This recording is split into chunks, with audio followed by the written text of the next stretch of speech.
Now, what do we have out there? Conservation members.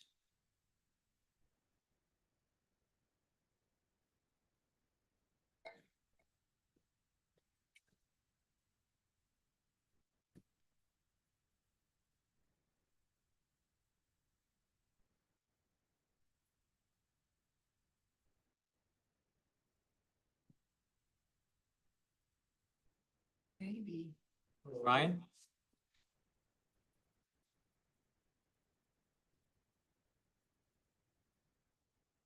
Ryan?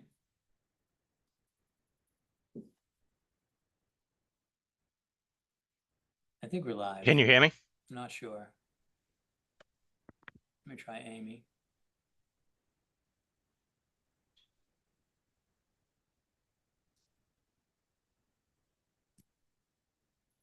Amy, you out there? Can you hear me? Oh, There's Ryan right there. Ryan, can you hear us? I can hear you. Can you hear me all right? Yeah, we can. All right, that was just a sound check. So we're gonna start our meeting now. Sorry about that, Ryan. I needed that sound check. Okay. Hello, everyone. This is Chuck Tironi, Reading's Conservation Administrator. This meeting is being conducted in person and remote format consistent with Chapter 2 of the Acts of 2023, which further extend the certain COVID-19 measures regarding remote participation in public meeting until June 30th, 2027. Please note that not all items listed may in fact be discussed, and other items not listed may be brought up for discussion to the extent permitted by law. This agenda includes those matters which can reasonably be anticipated to be discussed at tonight's meeting. Please note that this meeting is being recorded. All materials are available at the Conservation Division page under Projects by Year. Brian Bowe, our commission chair, will facilitate this meeting. Please note that there will be a public comment period at the end of each hearing. Each vote will be taken at this meeting will be conducted by roll call, beginning with Brian will begin with a roll call attendance, and he will review tonight's agenda. So take it away, Brian. Okay, order 7:05, attendance. Let's start with Walter. Walter Talbot, member present. Tim, Michelle, member present. Rod, Girox Deliker, member present. yes, Sophia Jones, member present. Martha Moore, Vice Chair present. Rainbow Chair present. Okay, now we'll review. Just Flurry, associate member present. It's okay. Only been a year. Any Yeah. chance Rick's on Zoom? Rick's trying to get on. He's trying to get on. Okay. Said he's just popping on now. Okay, so if we hear him, then he can sign in at that point.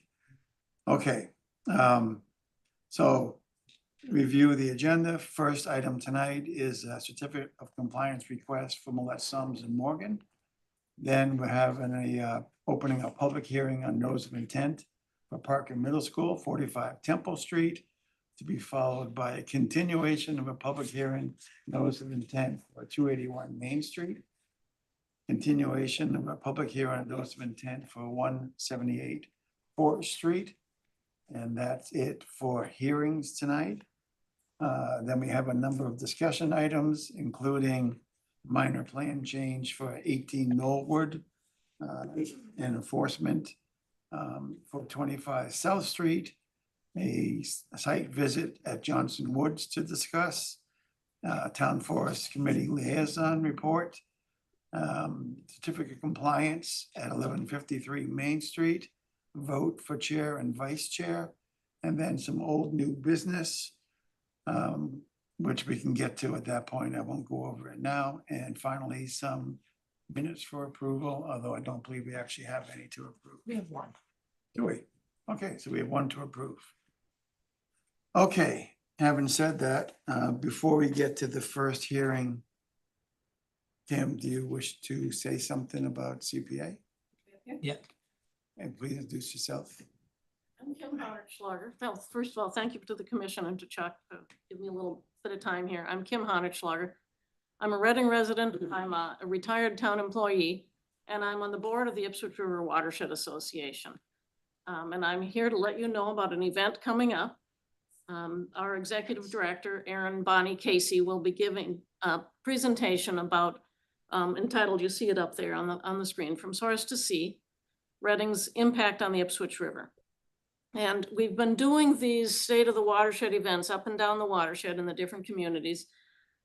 The topics vary a little bit depending on each community. And what she'll be talking about here is Reading's history in the past of protecting the river and then bringing it up to date. What are the issues on the river now?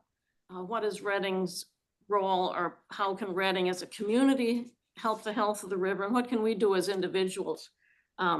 Keep the river healthy, to enjoy the river, the plants and animals, recreation, etc.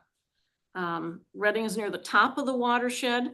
What we do here affects communities all the way down to the town of Ipswich. So the event is at the public library on September 17th. That's a Thursday, from 6 to 7:30. The commission has, actually nothing in your packet. There's a notice on the Conservation Commission webpage, or Facebook page. There's a flyer out in the foyer. There's one up at the library, etc. But everybody's invited. We especially like to hear from the committees and from staff in town. But it's really meant to be a discussion. We would like to hear from the community. What are the issues that you see? What has changed over the years? You know, have you gotten out on the river? Do you have a favorite plant or animal you can tell us about? There'll be some food and drink afterwards, and we'll be, myself and others, board members and staff will be around to answer questions. Just a little bit of history as a teaser that some of you know about and some of you probably don't. Reading used to get its water supply, drinking water supply, from the well fields in the town forest. And in the dry summers of 1999, 2001, and 2003, the river went completely dry in the area of the well fields. There were a couple little tiny ponds out there. Fish and whatever remaining turtles were out there. The great blue herons were picking them off. It was like shooting fish in a barrel.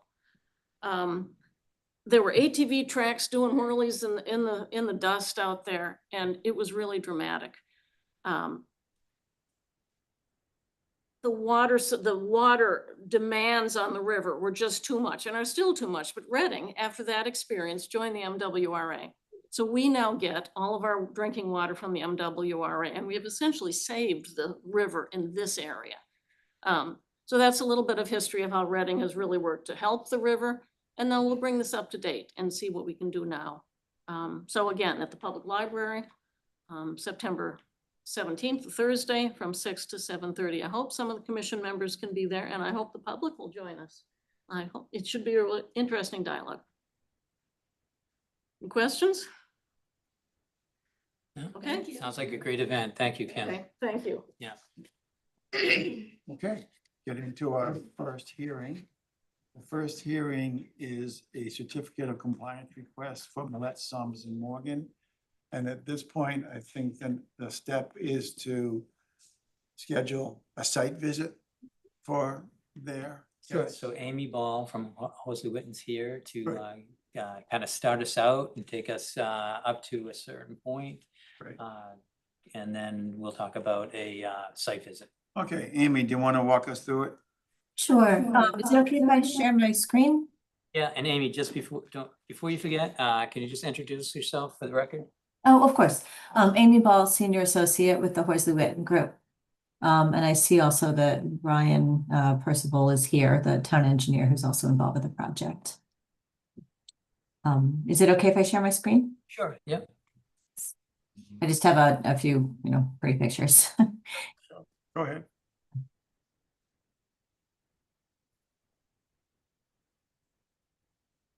Okay, can everybody see that? We got it. Yes. Okay, great. So as you said, it's a request for a certificate of compliance from Sums and Morgan Conservation Area.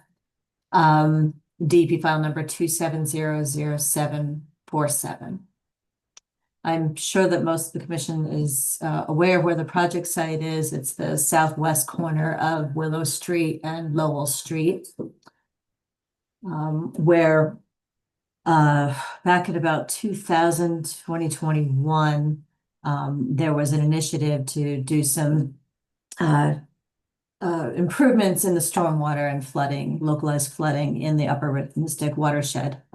They'll be providing, management and treatment of the stormwater that's coming off of the adjacent roads within this watershed. Doing some nature-based heat mitigation strategies for climate change resilience. And also to, in this area, restore a native plant community and tree species where this property had been overrun by primarily Japanese knotweed, but many invasive species. And then to also create an open space improvement and, site amenities for the community, including accessible pathways and signage. So there were sort of three basic design elements here, which were to provide stormwater management in the form of a constructed stormwater wetland, have some ecological and restoration enhancements, and then also again provide this open space and education amenities. Zip through these quickly. The stormwater improvements involved a large constructed stormwater wetland with collecting, overflow from the river as well as the watershed, the impervious surfaces in the watershed, entering a sediment forebay and then overflowing into a series of shallow and deep marshes before ultimately discharging back into the Apajona. Some of the open space amenities here were to provide some more formalized access off of Willow Street with a small parking area and a kiosk, and then providing for walkable pathways, accessible boardwalks over wetland areas, having some overlooks, incorporating some benches, and permeable pathways throughout the site. So ultimately, the design prior to our getting this permitted back in 2023, I believe, 2021, sorry, was in total to look something like this. We received the as-built plan from the contractor, it's T. Ford, which basically is in substantial compliance with how it was designed. We had originally a 3-year order of conditions excuse me, that we needed, that we did need to extend a couple years back due to some contaminated soils that were found during construction that needed to be remediated. And we had a couple of weather events that we had about a 3-month delay in the construction completion, but it was finally completed in 2024. And then substantially completed in 2025 after the 1-year warranty for the plantings had come about. The resource areas on the project included primarily buffer zone impacts, but we also had a small amount of wetland alteration to provide for that large boardwalk that connected two of the constructed stormwater cells. That was mitigated by a wetland replacement area at the one corner of this boardwalk. And then, of course, there are the buffer zone alterations that were involved with both the project and the restoration of the native plant community. And this is just a picture of it here. So you can see the buffer zones. You can see largely the entire site was within the buffer zone with the river flowing along the site. We also did remove quite a few trees to allow for this constructed wetland to occur. I think there were a total of 56 in total initially that were permitted. And then all of these were replaced with 61 trees and about 90 shrubs and quite a few thousands of perennial grasses and plugs. And then, of course, as I mentioned before, the site had quite a bit invasive species, largely the Japanese knotweed here. And the intention here was to make sure that we ended up with a native plant community and for the large part in this public amenity. So as-built conditions, I just have a few photos of the site. You mentioned at the beginning, and I've talked to Chuck about this, of setting up a site visit in the near future. But here's some of the pathways that cut across the site. This is the boardwalk that connects the two larger constructed stormwater cells. There's the various signage at both entrances off of Lowell Street and near the parking lot off of Willow Street. Signage about the constructed wetland itself, signage about the plant communities and the functions of the stormwater wetland, and about the some of the plant species and their pollinator importance, as well as formal and informal seating such as benches. And I think I missed the one with all of the. Sorry, I was clicking too quickly. This is the various photographs of the as-built condition of the stormwater wetland. So you see several large cells with walking paths across them to allow for public passage and for appreciation of the area. I'm gonna stop there. Thank everybody. We'll remind the commission that this was part of a larger grant-funded effort through the MVP program and the Mystic River Watershed Association, as well as the town of Reading. So I guess I'll open it back up to questions. Okay, thank you. Questions, comments before we get to scheduling a site visit? Just one question.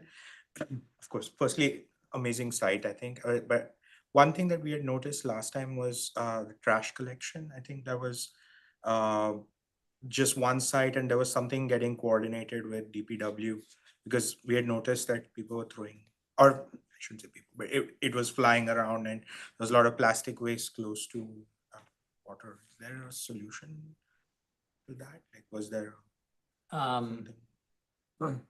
No, but it would be good to bring up, so. Okay. Okay, that's.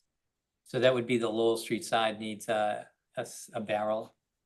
That would too, but like I think I had noticed it at the other side, right? Like where near the parking lot. Mhm. I think there's a trash can There is there. one there and there's recycled. Yeah, but I think there was also a question whether DPW collects it often. We do it every Friday. Okay. Usually Thursday or Friday, there's a truck that empties it. And I would say that that has probably decreased the amount of dog waste, at least that we've seen in other areas in town, immensely. Okay. Anybody else? I just want to say it's a beautiful site and has been very popular with the residents. So good job. It's good. That's good to hear. Thank you. Oh, I suppose I could stop sharing. Okay. Do you have anything, want to say anything before we schedule the visit? Yes, so Amy, I think that the commission may find more items to talk about once they're there, but I think that we wanted to understand the ponds, maybe when they're going to be dredged, if that's needed, what's the trigger for that, if it's part of the O&M plan. It should be for the O&M plan, yes. Yeah, who's responsible if that's called out in the O&M plan? The vegetation there seems to me that some things are growing in really well. And some things will take a little Some longer. things are getting overwhelmed, and if there was any recommendations to that. There's some, I think there's some native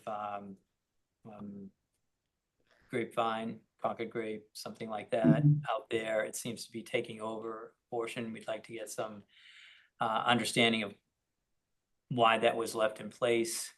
And there was one thing I mentioned to Ryan, I believe on one of our longer boardwalks, there's what I'm gonna call a tripping hazard. Okay. And I just wanted to make sure that those were noted. And I don't know if anyone else, it's always better to not, like at the last meeting. Right, have so some I thought we'd wait till after the visit, but another thing worth mentioning is the vegetation has encroached on the paths Mhm. in certain areas more than others. For example, along the hillside on the left as you're going in from Willow Street. The pictures you showed clearly were a while ago because it was still wide open and wide. And at Yeah, this these point, are earlier. yeah, and at this point, some of them are barely 3 feet with tendrils growing in even up higher. Yeah, we have had some tree damage, some beavers evidence. And I know at least some trees have been replaced. So I'd like to know what your overall plan for, I don't know where you stand as far as warranty and continuing to support replacements, so that would be good to understand. I think that the contractors, the landscape warranty, has passed at this point. It was in substantial completion as of last fall, I- fall 2025. Wondering that, the reason I asked is because with a lot of our projects, we say that if something has to get replaced, it restarts the clock, and I didn't know if that was true in this situation. That I would have to double check. Jennifer Wellstab is the senior water resources engineer and the project manager. She would probably have more of that at her fingertips. Okay, but anyway, I'm sure there'll be other things after we do the visit, but those Okay, are a few things you might keep in mind ahead of time. sure. Anything else from anybody? Yeah, I would say the last one is with the crushed stone paths, was there any underlayment put down for like a weed barrier? One thing I've noticed, especially with my walkthroughs, is that there's a lot of grasses coming up through the stone, actually reducing the overall width of the paths to, I think, below ADA standards, like it's like 3.5 feet almost. But there is a lot of like weed growth through the crushed stone in several areas, including a couple of low spots where like water would collect near the bridges, near some of like the Y kind of branches and stuff like that on the trail. I didn't know if there was any underlayment or how far below the surface they went, but we have seen a lot of loss of the paths due to extra grasses, things coming up. Okay, and there should be some maintenance discussion either with the DPW. And I understand there's a volunteer group who's also helping with some of the maintenance of the park. I'm not sure, to what extent. But this is definitely something we can talk I about. think Joe is quite familiar with that. Yeah. Yes. Yeah, I'm not sure they can handle the path. Yeah, so Fair I enough. mean, we would just look to the spec and see if there was some sort of, who knows, Marafi paper or whatever you guys use for putting down prior to the depth of stone. I don't know if we could check depth of stone either, but yeah, some areas sprouted grass right away, surprisingly quickly. Okay, then can we schedule a visit?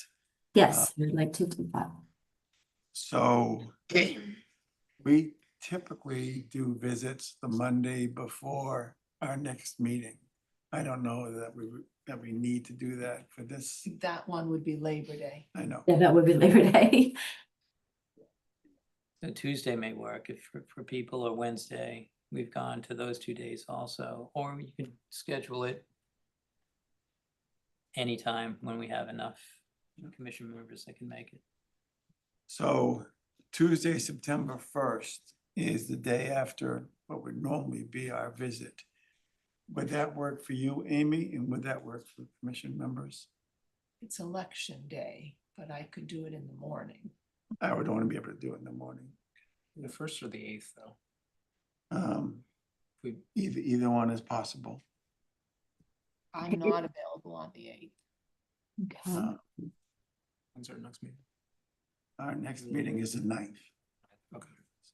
What about Wednesday morning, the 9th? Let's give a lot of time to respond to any of the comments. You don't know yet. Yeah. I'm So my only, hope would be that you could do a site visit, submit your comments to me. I could send them off to Amy Yeah. Hosley Witten, and then we would have some answers for the meeting. Which is driving us back to the, What about Monday, the 31st? my only thought there is that Jen won't be able to be here anyway. Sorry. She doesn't get back from vacation until the 1st, and I'd like to, pick her brain a little bit about this too. So here's a thought. What if we still held it on the 9th, or maybe, and then you don't continue, or you don't have to continue with this, but you come to our first meeting in October. Okay, or did you not have one on the 23rd? I thought we couldn't make that. We have, no, we don't. We have did say we didn't have the that. 9th and 23rd. Oh, yes, come to the 23rd. How's that? That will work for hopefully Jen. 'Cause I Okay. would look And at you can do the site that. visit on the 21st, Site visit 21st. or Let's do it. sometime the week of the 14th. Or can we do it on the 9th and give them plenty of time to, Sure. The 9th might actually work. and does that work for anybody in the commission? I know it's a Wednesday morning and some people have lives and everything, but I don't know yet. I won't know until like next I don't know if you have a life. Okay, I can make that work.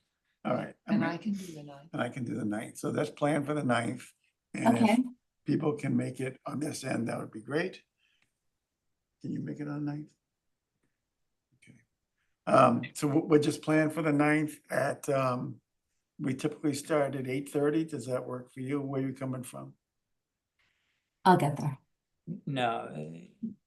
No, I will. I'll get there. 8:30 is You fine. good? Yeah, We can make Earlier it the 9. It doesn't better. have to be 8:30. but the How earlier. about the 9 better. o'clock, even though you're being gracious. Okay, 9 o'clock. In fact, we'll give you to 9:02. Okay. Fair enough.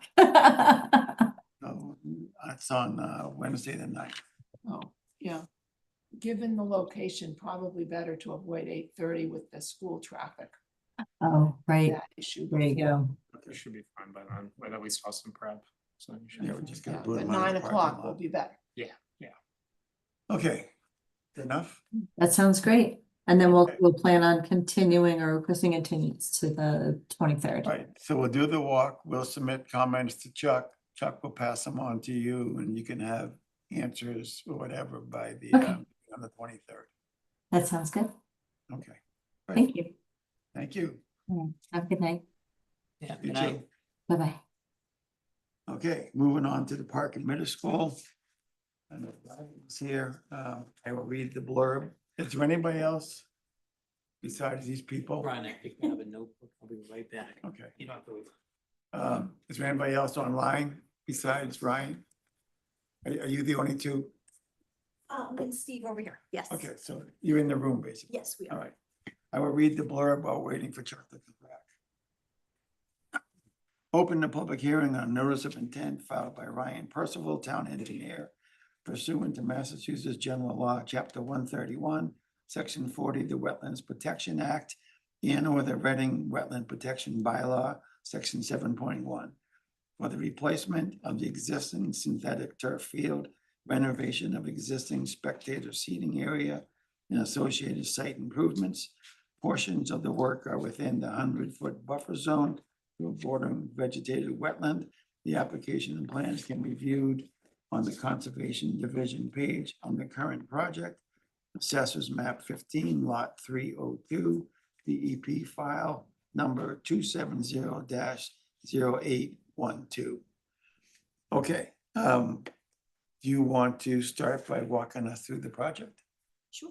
Can we start before Chuck comes back? Is that, We can, Okay. but please introduce yourself. Absolutely. It's also on, does he have to? Oh, hang on a second. Rick, you're on now. Can you introduce yourself and say you're present? Rick Keel, member present. Sorry, I'm going to be in and out a little bit right now. Fair enough. Thank you for being here. Okay, back to you. great, thank you. I am Meg Bazinski. I'm a principal civil engineer for Activitas. Activitas is the landscape architecture and civil engineering firm working with Ryan, with the town on this project. With me, I have Ben McDonough, who is one of our engineers, and Steve Crucifilli, one of our landscape architects for the project. So Ben is going to walk you through our submission, some of the key points to that submission, and then we will open it up for any questions. Good, thank you. Good evening, everyone. It's nice to see those of you who attended our site walk earlier again, and for those of you who didn't, it's nice to meet you and see you. So just to not waste anyone's time, we'll jump right in. So the Parker Middle School Turf Replacement Project. Highlighted in the pink area here is our approximate project site, Just to get yourself located with that site, to our right is Temple Street, which the school entrance is off of. The school is Page South here, and then we have a residential neighborhood to the left with Morgan Park and King Street. And then we have our resource area, the bordering vegetated wetland, kind of Page North, and then it also wraps around a little bit Page left. And just to give you all a clear idea of where those buffer lines are, in blue here, we have our wetland edge. In pink, we have the 25-foot zone of natural vegetation, and then 10 feet off of that in yellow here, we have our 35-foot no build zone, and then the 100-foot wetland buffer. And just to orient yourselves with the existing conditions in relation to these buffer zones, the edge of the turf field here is kind of right within that 25-foot natural zone. And then the 100-foot wetland buffer almost extends down to around the midfield of the existing field here. Just to give it some color, we also have a slope Page South here, just north of the existing school with some bleachers, and then we have a walkway here to take you down to a water fountain, and then just kind of grass slopes all around the adjacent edges. Some project photos of the site, so kind of top left, working our way right, and then going down. We have that walkway that takes us down to that water fountain. This walkway, I believe, is not entirely ADA accessible. So as part of the improvements of our project, we are going to get accessibility down to the field. And then this next picture here is an intermittent stream in the bordering vegetated wetland just off of the turf field with a little boardwalk to carry you over that. This photo is looking from the bleachers down to our existing synthetic turf field. This photo is on the other side of the bleachers, looking towards the opposite corner of that field. Our next photo here is along that 25-foot buffer, showing the existing condition of our maintained grass sloping down, our turf anchor, and then our turf field. And then this last photo here is that end line condition near one of our outlet points. Ben, can I interrupt you for a second? I need to turn the recording on. It'll probably startle everyone, so I just want to let you know. Do you guys just to repeat anything? Did you want me to? No, I think we're good from here. Okay, so Recording in progress. thank you. All right, so just jumping into our site plans here. So I think kind of main thing with this project is the synthetic turf field, which is number one. As we kind of follow these numbers here, we are providing athletic ball netting 20-foot high at each end line here, just centered kind of behind our goals.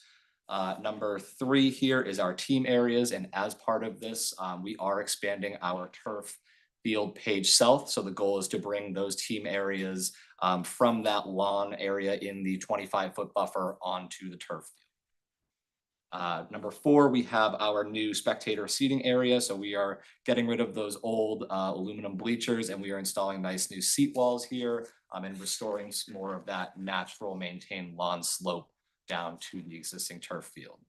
And then as you see meandering through that, that is our ADA accessible pathway, number 6, which takes you down all the way to the field in the bottom right here. Number 7, we have a future scoreboard just off of the end line Page left. Number 8, we have a concrete pad for a future storage building. And then number 9, we are repaving the access road and providing 2 accessible parking spaces as part of some drop-off circulation just off of the school here. So getting into our site preparation and erosion control plan, I think the main thing we want to highlight here is where our erosion controls are, especially relating to the wetland. So we do have straw wattle all down gradient of our proposed work. So just protecting all of those resource areas, catching any sediment or erosion that might come from construction activities, and just making sure that we are cognizant of those slopes and protecting those areas. Additionally, with our site preparation plan, as part of the turf field replacement, we will be removing the existing carpet. The drainage system under the carpet is going to remain as is. We are going to do some minor regrading to the stone just so that all of our proposed grades are where they should be. And then we will also be replacing, for the most part in kind, the existing concrete nailer. One thing we are doing with this concrete nailer perf anchor is it is going to get a little bit wider. Two reasons for this. One is so that we are able to install our ball netting in this curb. And another reason, this field has had a great life. It is 18 years old, and we want to prolong the next resurfacing. So providing a beefier curb just ensures that the field is able to perform well for the longevity of its life. Additional site preparation items, we will be removing topsoil along the hillside. We will be removing and disposing asphalt at the driveway and repaving, and then the existing stairs going down to the field, which are not in too good a shape. Those are going to be removed and disposed of as well. We will be putting in new stairs. And so going to our planting plan here, I think big takeaways from this are our tree locations. We have about 8 or 9 trees up here, providing some nice shade for our spectator seating slope and then following the ADA walkway down. We are also providing lumen seed in all of our disturbed areas within our limit of work to restore that maintained lawn condition in the existing conditions. Going into our grading and stormwater plan, our grades on the proposed turf field mimic the existing turf field pretty well. We have a tight limit of work here, so we do not need to do a lot of off grading with that turf field. It is really just going to be resurfaced as is with a slight expansion down here, as I mentioned. We have a nice gradual slope going down to the edge of the field where our spectator seating is kind of built into that. And then we slope down on our driveway to our collection points here where we are treating that stormwater and it is going to the existing discharge locations. With those existing discharge locations, we can just get into a little bit of the stormwater nitty-gritty here, the fun stuff. So the turf field is split kind of in the middle, right down the midline for drainage. Half of the drainage goes to an outfall, which some of the commission members who were present on the site walk identified and observed. This is kind of over in the fence tucked in the woods and is a 12-inch concrete pipe here. Additionally, what outfalls in that location, it is what comes off of the roof here in subcatchment 2, and also what flows overland and is what is collected in an existing catch basin right around H here. And then this subcatchment 1 is the other portion of the existing Parker Middle School roof, which discharges into this hillside and is collected in a catch basin right around this corner of the field. The remaining runoff from this hill is collected in a series of catch basins in a drainage pipe that is then discharged over near this number 5. And on the site walk, we did go into the woods over here and identified this outfall in this area, and it was a 12-inch HDPE pipe. Subcatchment number 3 behaves exactly as subcatchment number 4 does, just goes to this discharge point over here. And then number 5 is all of our undetained runoff that goes into our wetland. One thing I would like to note is, although we do have 2 discharge points, both discharge points go to the same wetland, so we are treating that all as just the wetland. In our proposed conditions, the turf field drainage remains as it was in the existing. Subcatchment 40 here is still kind of peaked at that midline and goes to the existing discharge point. Subcatchment 30, same as an existing. 50 is still where we have our undetained flow that sheet flows into the wetland. And 12 here is that slope that is collected by a series of catch basins, and we are adding a few more area drains just to make sure that we don't have any of that water going onto our field. Subcatchment 11 here is where we are doing the majority of our stormwater collection and treatment for the impervious surfaces associated with the driveway. And then 10 and 20 here are the existing roof systems which outlet to the flared end sections that we're maintaining. And then that water is going to be picked up by the existing catch basins as it was in the existing conditions. The last thing we wanted to note is we have received comments from DEP pertaining to discharge in a zone A. And so this map here, the X is our project site. This black outline here is the approximate watershed that we are in, which is tributary to Hawks Pond. Outlined in pink here is our zone 2s. Hatched in the lighter shaded pink is our zone 1s. Hatched with a dark outline here. Sorry that these are not really more distinguishable, but Mass Mapper limits us, unfortunately, is our wellhead protection areas. And then this kind of diagonal hatch here is our zone 8s. And so with this DEP comment, we are confident that we can meet the Massachusetts stormwater standards for standard 6. This change is just a simple drain manhole to a deep sump catch basin to get our pretreatment. And then we are already well exceeding our treatment for the driveway area. It is a little funny though that this zone A is really for surface waters discharging to drinking water supplies, and we're not really a surface water. However, we're still confident that we can meet this standard. And one thing with the Massachusetts state standards that I would like to mention, with our proposed project, we are reducing the amount of impervious area on our site. So in the eyes of the state, we are in a redevelopment condition. However, we are still meeting the state standards. And with that, I'd like to open it up to questions and discussion. I know there were some items that we discussed and talked about bringing back up at the meeting during our site walk. So if we wanted to start with any of those, or if any of the commission members have questions, happy to discuss. Anybody? I can go, sure. Pardon my ignorance about soccer.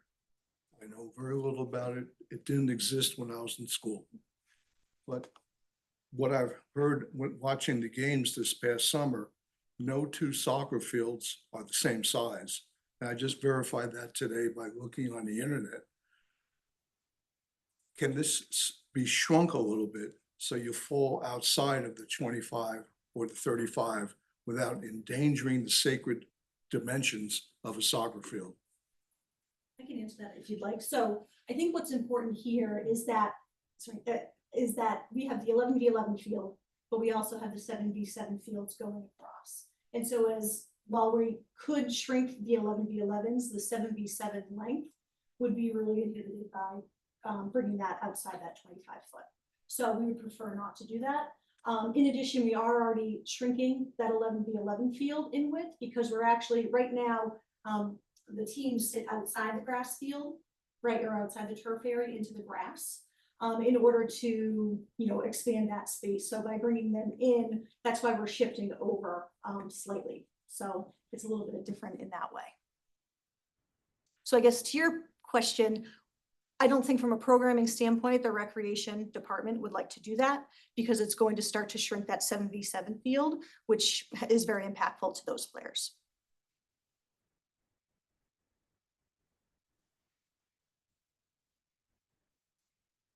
I'm listening. And if you had follow, you good? That's what I have. I heard what you said. All right, thank you. Anything else? Can you just move the whole thing further to the school? We have, right? We But even expanded f- that. But you're still within the edge, you're still within the 25, 35. So can you move even further? So we can't because we're at the toe of that slope and we need to leave drainage at the bottom of that slope where the kind of the grass area comes down. We need to leave some area to be able to collect stormwater coming down that slope. Then we've kind of put our turf edge as close to that as we can. And then we have our size. And then we've kept that spot so that the teams aren't standing in the grass area beyond. In addition, when we think about disturbance to that during construction, the work to put, that curb in is pretty minimal. If we start to shift that edge of the field, it starts to affect the drainage of the existing turf field. We're likely going to get into dewatering, things like that, which we don't want to get into because it's kind of just, it's more for construction. It's more detrimental potentially to the wetland area during construction. So kind of the best case scenario for that to limit any, damage or any potential erosion to the resource area nearby is to keep that edge where it is. Did you do test pits? Do you know where seasonal high groundwater is? We didn't do test pits in the field because we didn't want to obviously disturb the field. So typically what we do is have a condition. So during construction, just checking that. You're just saying you didn't want to get into dewatering. So I was just wondering if you had any information to back that up. So what I can say, Chuck, is that that wetland edge typically is at about 107. So typically groundwater is where your wetland edge is. And so that's what we've been holding and considering our seasonal high groundwater is that wetland edge. How deep does that curbing go? It's about 12 inches. So you're excavating the slope, right? That slope there, that where the bleachers are, you're gonna do some excavating there. Can't you excavate it a little bit more? Then we're gonna start to get into more walls and things like that because that slope is pretty steep. And so we would prefer not to do that. Do we have a detail to understand this, what you just said? What kind of detail would you like? I'm sure we could make one for you. Yeah, I'd like I guess a detail of the slope and the edge. And Do you want a section as opposed to? a so what detail? Walter's asking for is to understand where the edge of the field is and where the edge of the slope is, and for you to show how much space there's left. We in can do that. area. Can you zoom in this, Ben? Zoom in right around here. So, I don't know which one's easier to look at. So, as you can see, we have our slopes coming down here. We have about, I think it's about 8 feet between edge of turf and kind of that first grade. And so that leaves about 4 feet if you think about where we're going to have a low point in between here with our basins. So we have some area drains, we have some existing catch basins. So we need to make sure that we're able to, you know, in the areas in between, slope appropriately to get down there. So without putting those area drains and those basins like 3 feet down in order just to get like that 1% slope to get water moving to those spots, we have to have that space just to allow for that grading to happen. And not have this happening at the edge of the field to a basin. So leaving that kind of toe of slope coming down here. Leaving this area for appropriate, being able to maintain it, people being able to sit there, watch games, keeping it comfortable, kind of good design. This is really the extent that we can pull that turf field over towards that slope. What's the pitch of the slope now? Let's see here. The slope that you're When we talking get about. to so up here, I think we're at 4 to 1 or so. Is that right, Steve? So we start at 4 to 1 in order to make this accessible, right? So we have our seating, and because it's not just about the turf field, but it's also providing accessibility for everyone into those seating areas, which is really important. This area kind of flattens out, right in front of this seat wall to allow all people, you know, people with mobility issues, things like that, a place to kind of sit, watch the field, you know, all those kinds of things. And then as we move down here, we're at about I don't know, 5 to 6 to 1, and then we actually steepen up right at the bottom here before we get down. I think that 11 to 12 is probably like a 3 to 1 or so like that. So because it's not just seating in the seat walls, but it's allowing that slope to be available to people who, you know, want to bring a blanket and sit and watch, things like that. Trying to keep it a little bit less formal. That's why we moved away from the bleachers that are there existing. This allows people to sit, to recreate, kids to spread out, all those things.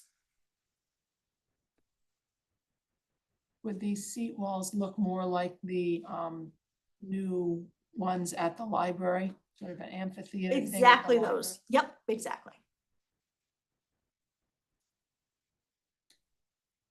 Can I ask some more questions? One second. Chuck, you want to say that? I know, it was Walter. Well, I just, I keep on looking at this website that describes soccer fields, and the length can vary by 100 to 130 yards, and the width can vary between 50 and 100 yards. This isn't just soccer, it's football, it's lacrosse, it's everything. It's not just soccer. No, I'm talking only soccer. Right, but this is used for multiple sports, so they have to, 7 versus 7, it's not gonna fit the size.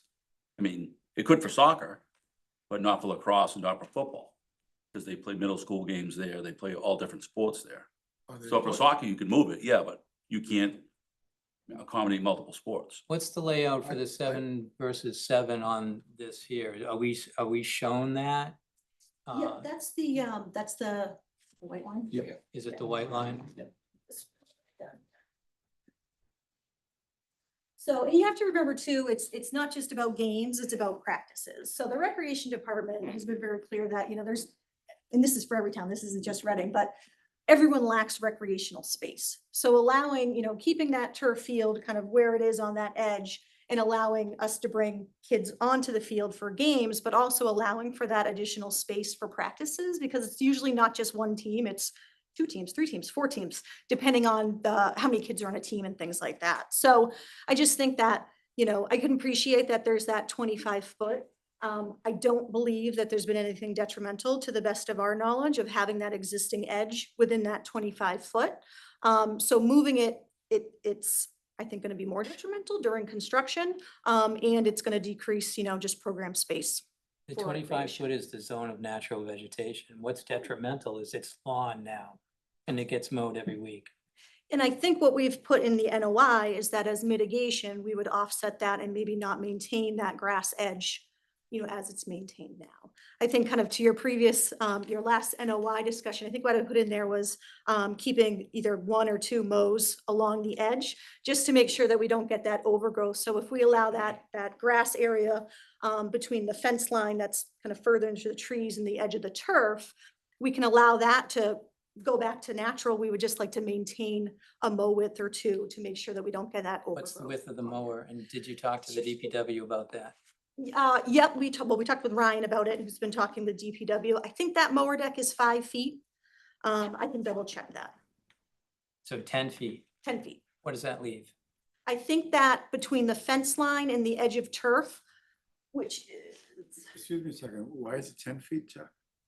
Because the 2 mower decks. mowing, she said 2 mowing passes. In your text, you write 1, Do I write 1? Yeah. Okay. so 5 feet. 5 feet. 5 feet. And so what was left for? I think there's about 15 feet between that edge and that fence line. Is that about right, Ben? Yeah, 5 So it feet would is be- just inside that approximate limit of work off of the edge of the turf anchor. So like this is 5 feet, kind of just to, you know, you have 5, so another 5, another 5. So about 15 feet or so. So it would leave 10. This must be new. We didn't talk about this at the site visit. As a matter of fact, It's not new. It was in the NOI. I put it in yeah, there. we didn't talk about it at the site visit. I think somehow I thought that was maintained lawn. So no, it didn't come up at the site visit. We like to try to hit it all, but sometimes we forget something that's in the NOI. I just don't want to be chasing down something that's not actually going to happen. So I would really need to know that the DPW has agreed to this before we actually consider it plausible. Brian, can you weigh in at all? I don't see what the issue is. We're not moving that edge of curbing on that wetland side, and we currently maintain it. So I guess what's the concern from the commission? The question is, will you just mow 5 feet beyond the curbing and leave the rest alone? It's 15 feet. So that's 10 feet of no-go zone. Has that been brought up? I would respectfully Yeah. ask that it stays and maintains the way we maintain it now. I mean, you have kids hitting balls into that area, and if you're going to have, you know, close to knee-high grass, you're going to have higher tick levels and things like that in that area that are going to start getting you into more of a public health issue if you're going to have that. We can maintain a mowing area whatever we want. Ryan, I think the ball striking is kind of a red herring. I mean, if they're gonna overshoot it, they're gonna overshoot it, and a few feet isn't gonna make a difference as far as the ball going into the rough, if you will.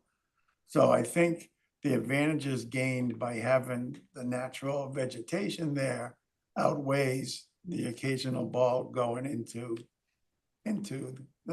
vegetation. So I would agree with Chuck. If we I could- can, so we can Some certainly, idea. I just wanted to make sure that it was something to pursue. That's all. we can return back with an answer for you as far as what the actual width that they will be out there with their mow deck is. Okay, what they can because it is maintain. It is written now in the Activitas narrative that they will be naturalized with 1 mower width. So that's Correct. that's But what if they have. we'll confirm what that mower width is for you. Okay. Ryan, to follow up on that, is the fence moving at all? No. it's No. damaged out there currently. I mean, we saw several sections practically down. Is there a way to get that fence in closer so that more of the wetland area is beyond the fence line? Which then would prevent balls from going into the wetlands further, the trash and everything else that's out there that we were picking up. But Is the commission asking for us to put a new fence in that no disturbance area? I'm asking for clarification as to whether the damaged fence is being touched as part of the No. scope of this work. No, the fence currently right now, the fence is not part of the replacement of the turf. If I can go back for a second, a soccer field, I just looked it up, is larger than any lacrosse field, and it's larger than a football field. So can it be shrunk? It's not in our program to shrink it. So these are the edges that we'd like to move forward with. Okay, but could it be shrunk? I mean, anything could be done, but it's not in the program to do that. And what would it take to actually shrink it by some reasonable amount? Mhm. Is that something you'd have to propose to the town, or how does that work? I would say currently right now, we're right at the usable limit of what we can use this for. It's a little narrow for that, for the Steve and Meg, you're gonna have to help me on that one, but whatever they use on the field, what is it, the U10? Yeah, 777. And you know, we're not the field can't get any smaller than it is now, period. So I think what we're trying to gain here is to get these player seating areas off of that natural grass area and have them on the turf area and shifting it down a little bit to help minimize that disturbance in that natural area. So, sorry, Brian, I'm gonna just go back to the grass for a second. So you originally said you would like to maintain the lawn near the wetland as it's being maintained now. But then later on in the conversation, I heard you say that, no, you're okay with at least bringing it to other staff members that just to mow a 5-foot section and leave the 10-foot. Is that, did you come around to that point, or? Yeah, just- Chuck, I think I certainly Okay. said I mean, we're not closing out on the first meeting, right? So we'll have No, I just wanted to make yeah, sure. we'll be that able to it comment wasn't back a on that. And no at what I tonight, can we're do, is get an actual, we'll measure that mow deck and we'll tell you exactly how wide it is, what they use in that area and what they can use. And we'll come back with that answer for you. So if you know, they have a narrow one that can get in there, and The answer you know, is we can they're okay cert. with leaving a natural zone of vegetation. We don't care how, The answer is they're gonna just hit one. Okay. explore it and come back. Yeah, Okay. exactly. And so whatever that mow deck, you know, could be anywhere between 5 to 10 or whatever it is. We'll come back and give you that exact dimension. Because in And- reality, that's what they're gonna, that's as minimal as they can do. If this has been here for 18 years, how far has it expanded in that point from when you started? So I can tell you, I was here for the initial filing this 18 years ago as I designed this field, and nothing has changed on this overall footprint for this field. So prior to the turf going in, it was a natural field that sloped all the way down to the ditch, and it was maintained from top of slope at school, plan south, all the way to that fence line, and from fence line east to fence line west, mowed in its entirety. So that I can't tell you how long that's been happening, but I can at least tell you it's been 22 plus years since I've been here. That's to the extent that that's been mowed. So if it's worked for 18 years, why change it? If everything's going well? Is that directed to the commission? Yeah, or, Well, yeah. Ryan represented this as not changing, but it is larger. And so I think we need to see a So plan with the existing field on top of the new field, because it is larger. They do say that they're expanding it towards but they're, the bleachers or towards the sloped area. So this Outside- shows yeah. that. So Ben, can you point out where the existing turf anchor is? The existing turf anchor is right where my cursor is going across the screen here. And at our corners, we are expanding page self about 5 feet on both corners.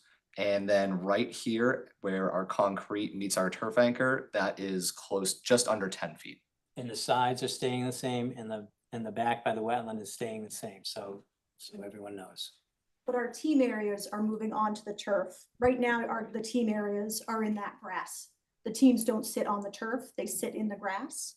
So we couldn't not mow that grass area, because that's where the teams sit. So right? I know that's one of the things I heard, and so, you know, you're in the conservation meeting, that no one on this commission should believe that turf is better than grass. Okay, because it's not. And so more turf is bad and less turf is good. I think it leads to the commission. So For what all- reason? For more chemicals, more forever chemicals, more microplastic, for all those things. So So the amount of turf that's within the wetland buffer is the same in the proposed conditions as it is in the existing conditions. So the amount of turf is not changing within. What is changing is the infill type and going with a natural infill as opposed to the sand and rubber infill. But all of the expansion of that turf is outside of that area. Now, if we want to go into PFAS and microplastics, we certainly can. The town of Milton has done us all a very big favor and brought turf in front of Mass DEP at the highest level. And Mass DEP has ruled that PFAS are not of a concern, that they're not likely to be found in turf, and the same with the microplastics. So that information is available in the decision from the adjudicatory hearing with Mass DEP at the state level, not the regional level. So that is available. So I think those statements are not appropriate. that doesn't sound, I It- mean, that doesn't sound what I've heard, but I'm glad so I think we can overcome that by doing the organics. I'm just gonna say accompany Brockville, and then have a leach-free carpet. Those would be my hopes, which happens here. So I don't know what beyond a all the, leach-free carpet means, but we can say that there is no intentionally added PFAS to the well, I carpet. can get some numbers on that and I get some information real easy. So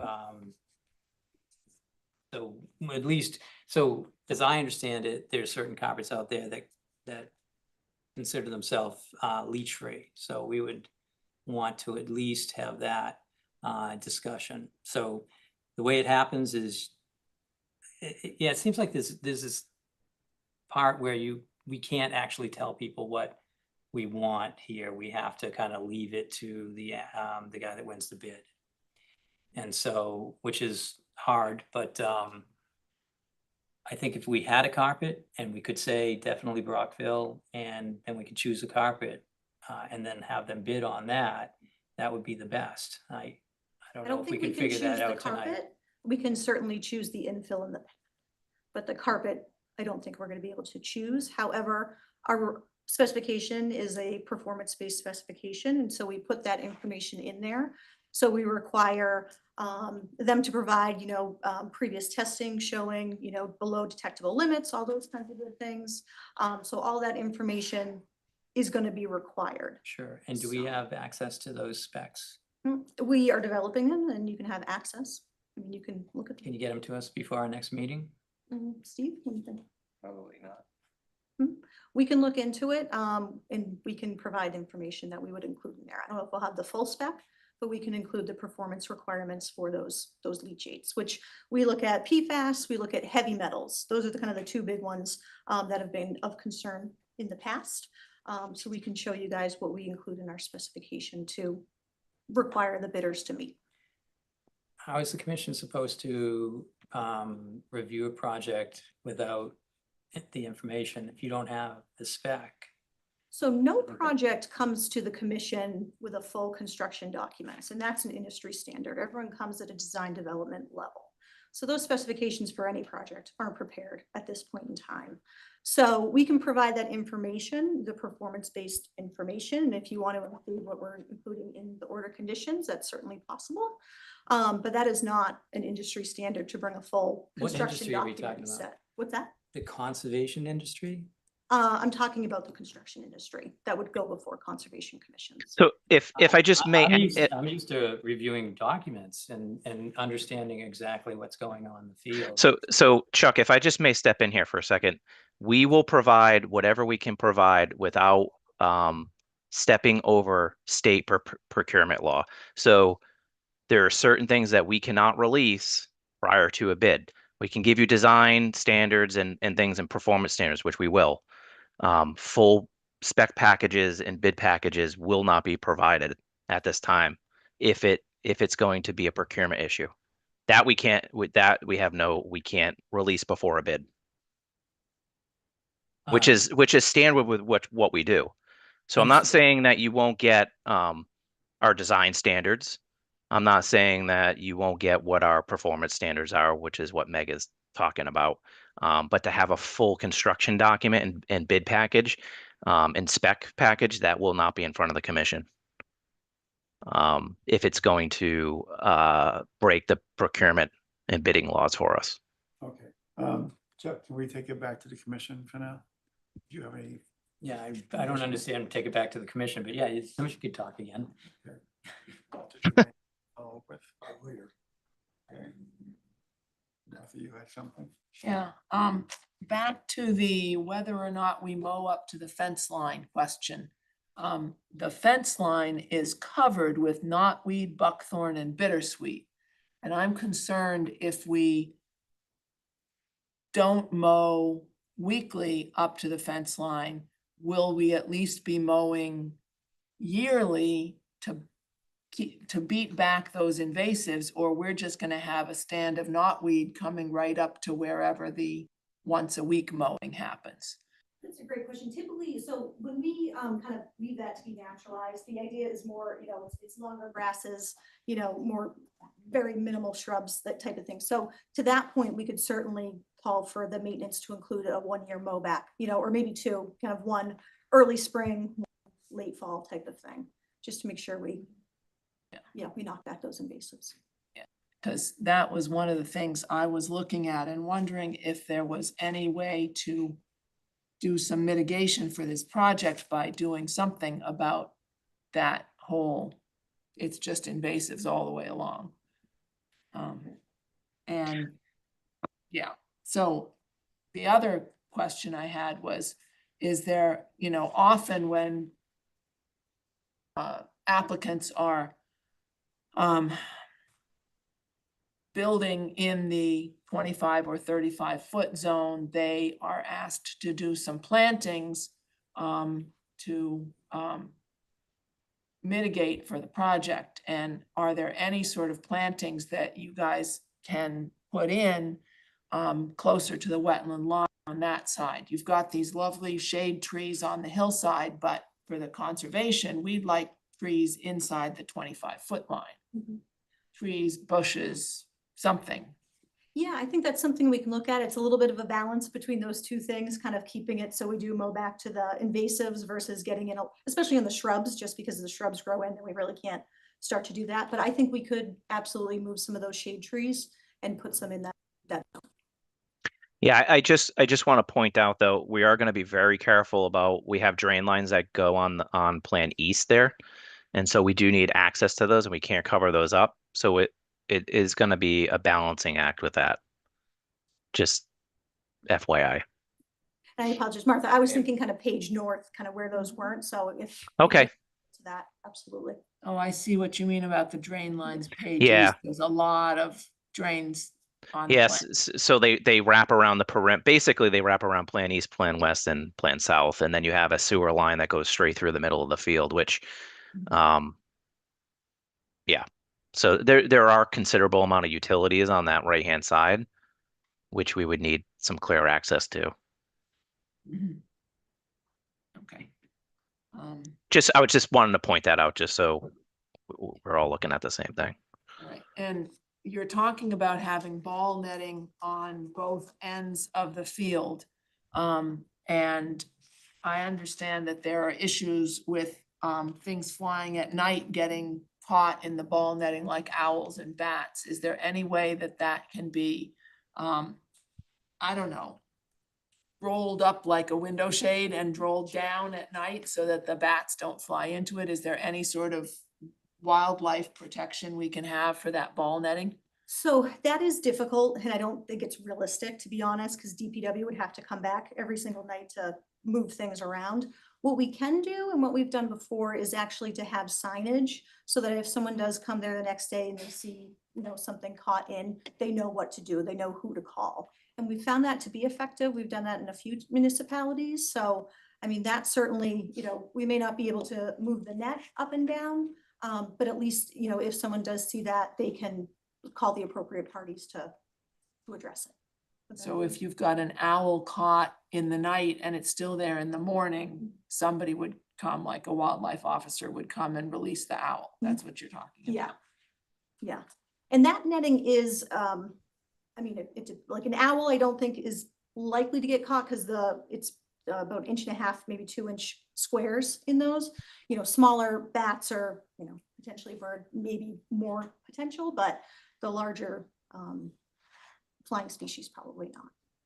Okay.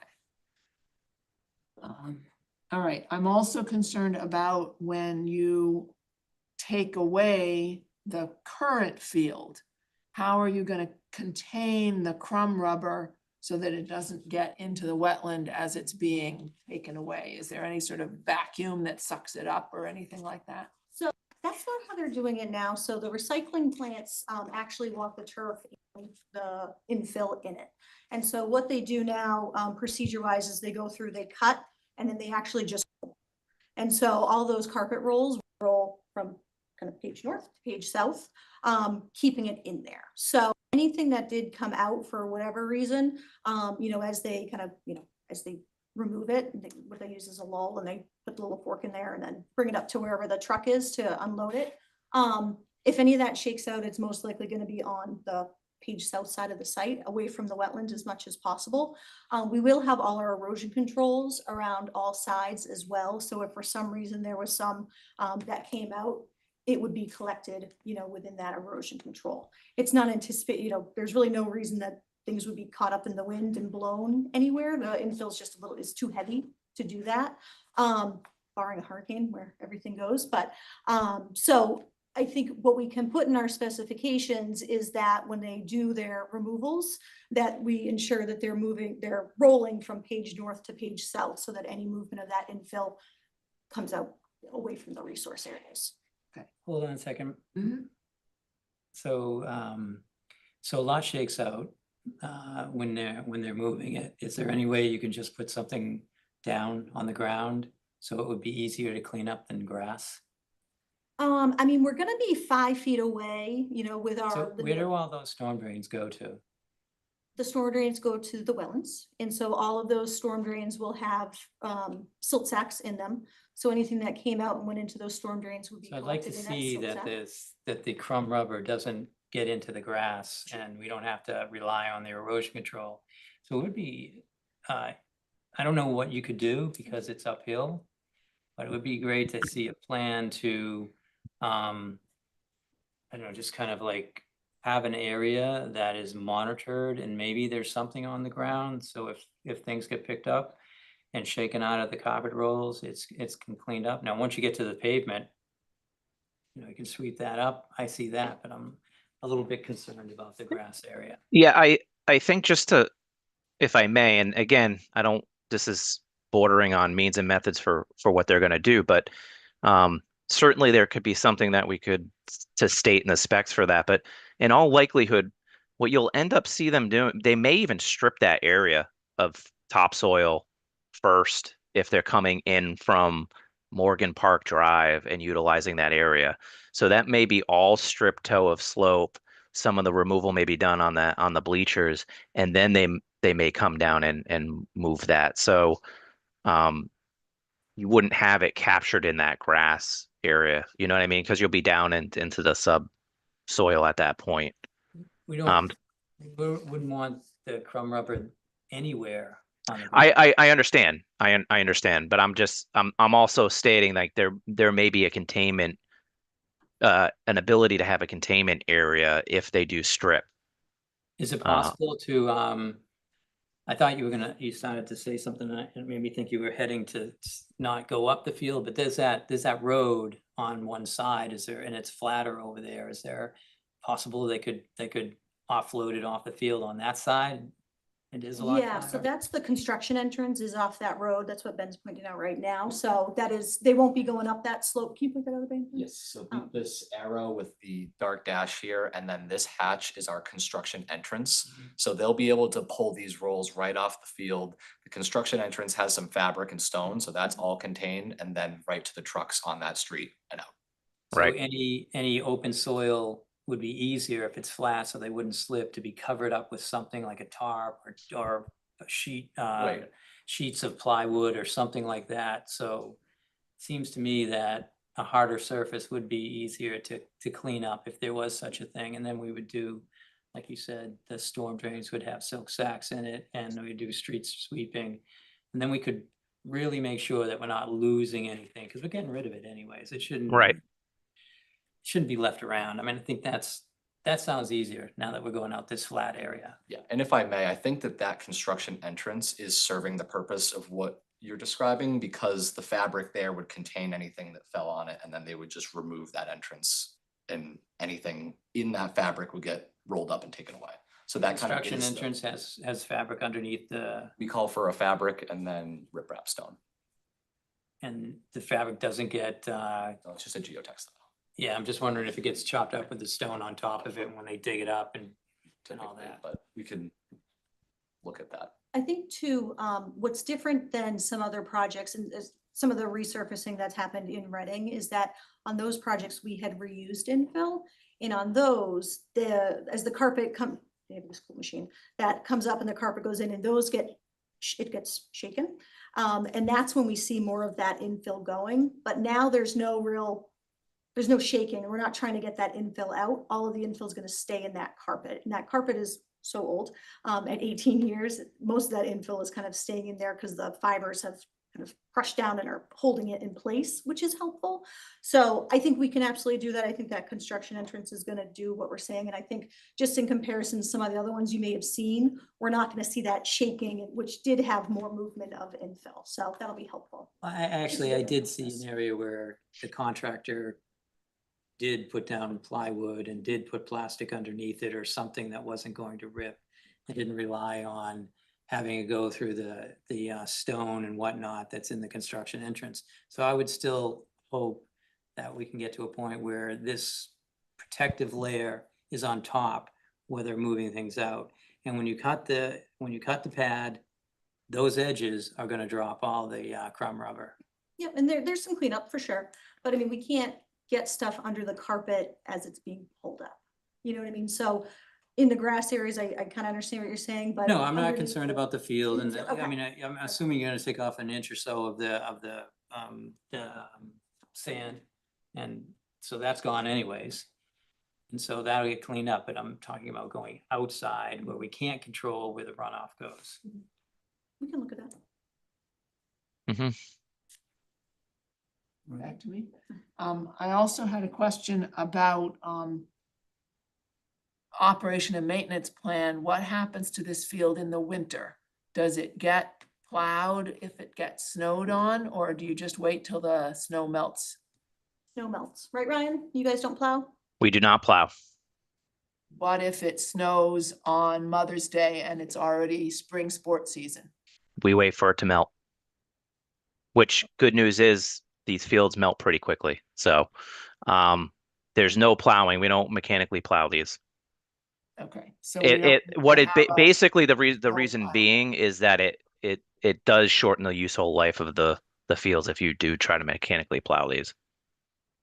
Okay, good. I think those were all my questions. So you mentioned there are two, along the storm drains, there are two collection points on the left and right corner, do they exist even today? I'm They do. assuming. Okay, and then typically for parking lots as such, there are kind of like filtration mechanisms inbuilt into those. Does something like that exist for fields? So not for fields, but what we've done here is for our impervious area up top that is gonna have traffic, it is gonna have cars, things like that.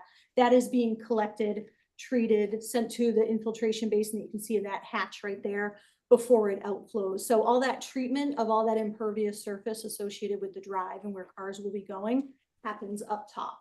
And then after it's treated and all that kind of stuff, then it moves down, towards those outlets. Okay.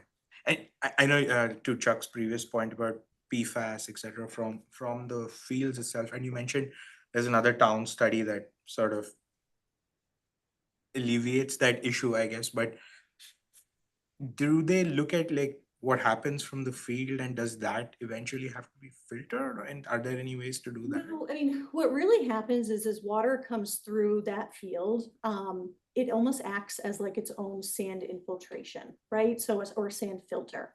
And so there's been different studies that are showing that the water, going out is sometimes better than the water going in. I wasn't referring to a study, I was referring to, and we'll submit this, but the DEP's dispute resolution for the town of Milton that addresses a lot of those things that I think might help, provide some clarity and hopefully make people feel a little bit better about that product. Yeah. No, I'm Do anything? Okay, I have a few questions.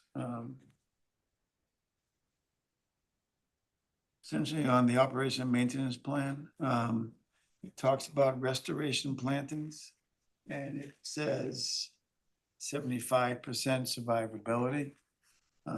In Reading for trees, we ask for 100% survivability, and bushes, shrubs, 85% survivability for 3 years. Okay. And your text is 2 years. We can adjust that. So you have to be adjusted there. Sure. And in the operation and maintenance plan, interestingly enough, it doesn't talk about maintaining the field itself. Okay. So questions I have, can you add something to it to cover the repair and cleaning to remove debris? Sure. Can you add anything to it for sanitation and disinfection to support, say, player health? Sure. So I guess what we would like to submit is kind of one of the turf manufacturers' maintenance manuals. They're all very similar. And so what I'd like to do, because that O&M plan is kind of draft until we have all the final information, after construction, we finalize that and submit it. So whatever turf company is selected, that final manual would go in there. They're very Okay, so similar. then I'd like to go over these anyway, so then you and us together can look to see that whatever plan that covers these kinds of items. Can I ask one question about the sanitation? So that, what we recommend is obviously clean up if there's fluids or things spilled on there, obviously addressing those. We don't suggest doing a full spray or anything like that. Some people do that for what they feel are sanitary reasons. That's kind of been debunked, that it's not necessary. My understanding, it's if a player gets ill, Sure, Yeah. absolutely. Yes. things like that, Yep, you absolutely. don't just leave it. Let's see. There's nothing in there about general field upkeep techniques and what have you to make it last longer. This one lasted 18 years, Ryan says, sounds good, but obviously the longer it can go without having to be replaced again, the better it would be. So the plan needs to cover something in there for that. And what's the infill that's being used? We're gonna use it's a Brock fill and a sand. It is? Yep. Okay, Right? all right. And then outside the O&M plan, you show plantings, you're showing 9 trees up by the school, just Yeah. based on the cluster. So have you considered any alternative locations for some of those? The initial landscape concern architect. from the town was adding trees not only because of the utility lines and the drainage around the field, but adding trees directly adjacent to the field, posing a risk for. No, I wouldn't say directly adjacent. He needs to identify himself. Oh, sorry, that's right, you spoke to. Steve Christofoli with Activitas. I knew that. Okay, so I don't mean right Where- next to the field, but like, for example, field right, It's the- there's more room back there. I That don't know has where been- the, That was underground. identified as a sledding hill that the town uses heavily, and they wanted to maintain that open. there's not a hill down there.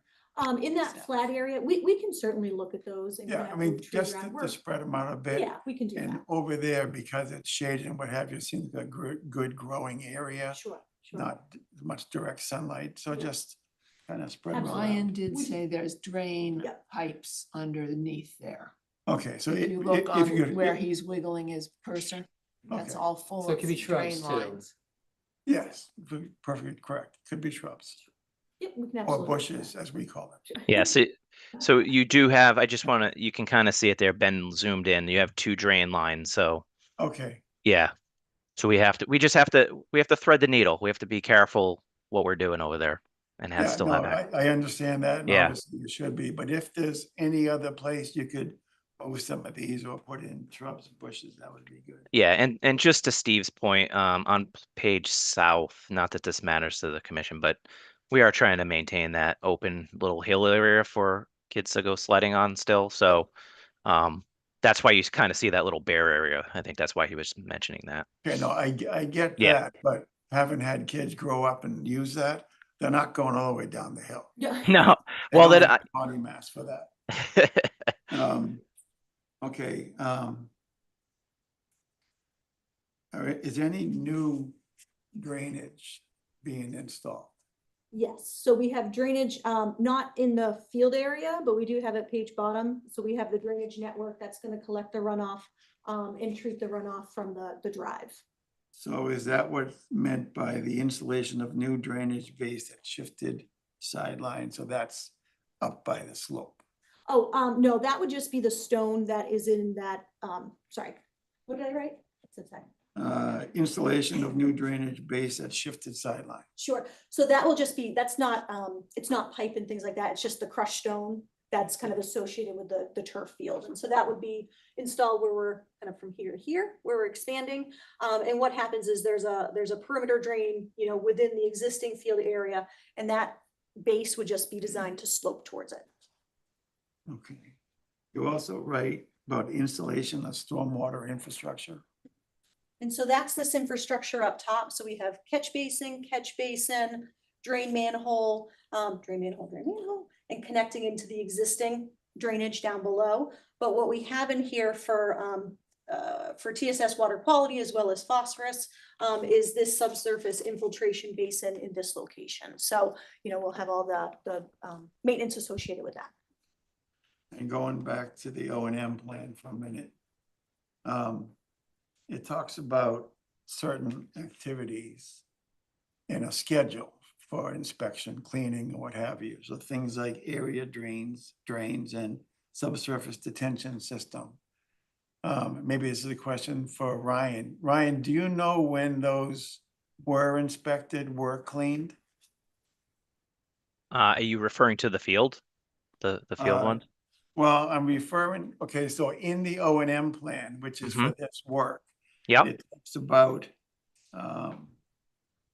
talks about the subsurface detention system, and it suggests cleaning and inspection once a year. Yeah, so and correct me if I'm wrong, Meg and Ben, but that's referring to the new system that you're seeing here in the slope. So that area coming down, you know, behind the school, heading down to the slope where the bleachers are, what you're not seeing here because it's not on the existing conditions is it's paved all under those bleachers, Gotcha. right? And that's Yep. paved area. We're ripping all that out, and this was never treated. So now we're treating it to the standards for TSS and phosphorus, right? And so that system will be periodically inspected per the O&M. It's usually twice a year, maybe at the most, that you're looking at those inspections and then treating those Yeah, if they need to be treated. So you can see there's a drain manhole. It's probably, and we have two deep sumps. Those will be the areas that we're gonna probably inspect, along with if we do have and yeah.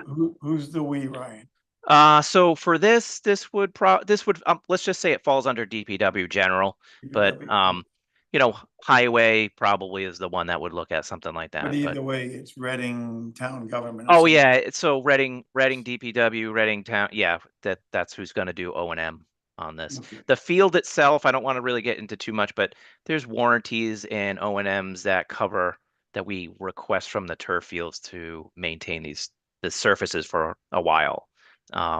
So that goes into our specs too. So So the current field didn't require those kinds of inspections and cleanings? no, we do. We have these fields because they infiltrate. If you want to think about these fields as sort of a bathtub, they drain straight down through the drainage stone, and then filter into the perimeter drains. And then I'm not sure if you can zoom in, Ben, but there should be drain manholes just before we leave. So that'd be your inspection port, just to plan right.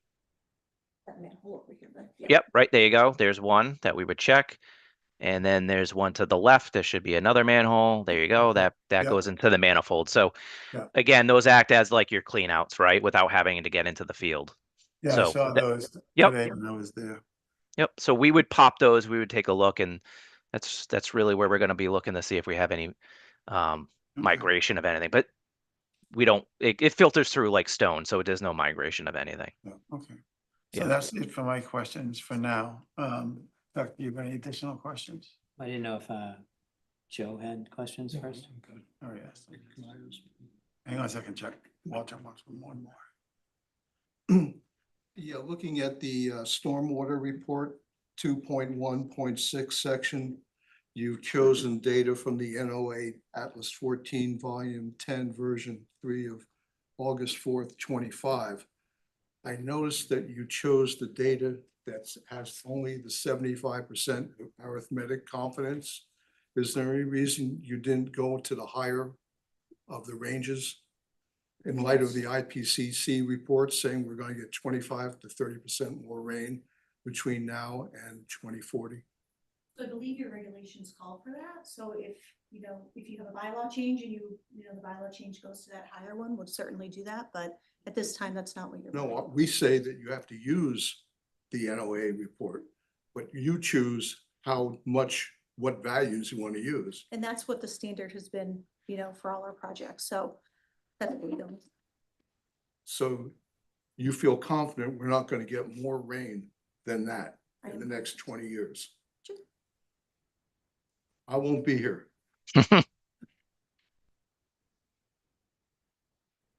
Thank you. Yeah. My turn, huh? I don't know if we should start on that and say that that's 2 inches less rainfall than currently falls at this point. So it was designed at a lower rainfall than we're getting now. So I'm sure it's not gonna have a problem, I mean, based on where it's at. But still, we gotta get our regulations straight here in this town and figure out what we're doing here. And, we've talked about this with engineering and planning. So it's on a list. Right, so NOAA Atlas 15 is. No Atlas 14 plus. Well, 15 is due out in September, is what my understanding is. Okay.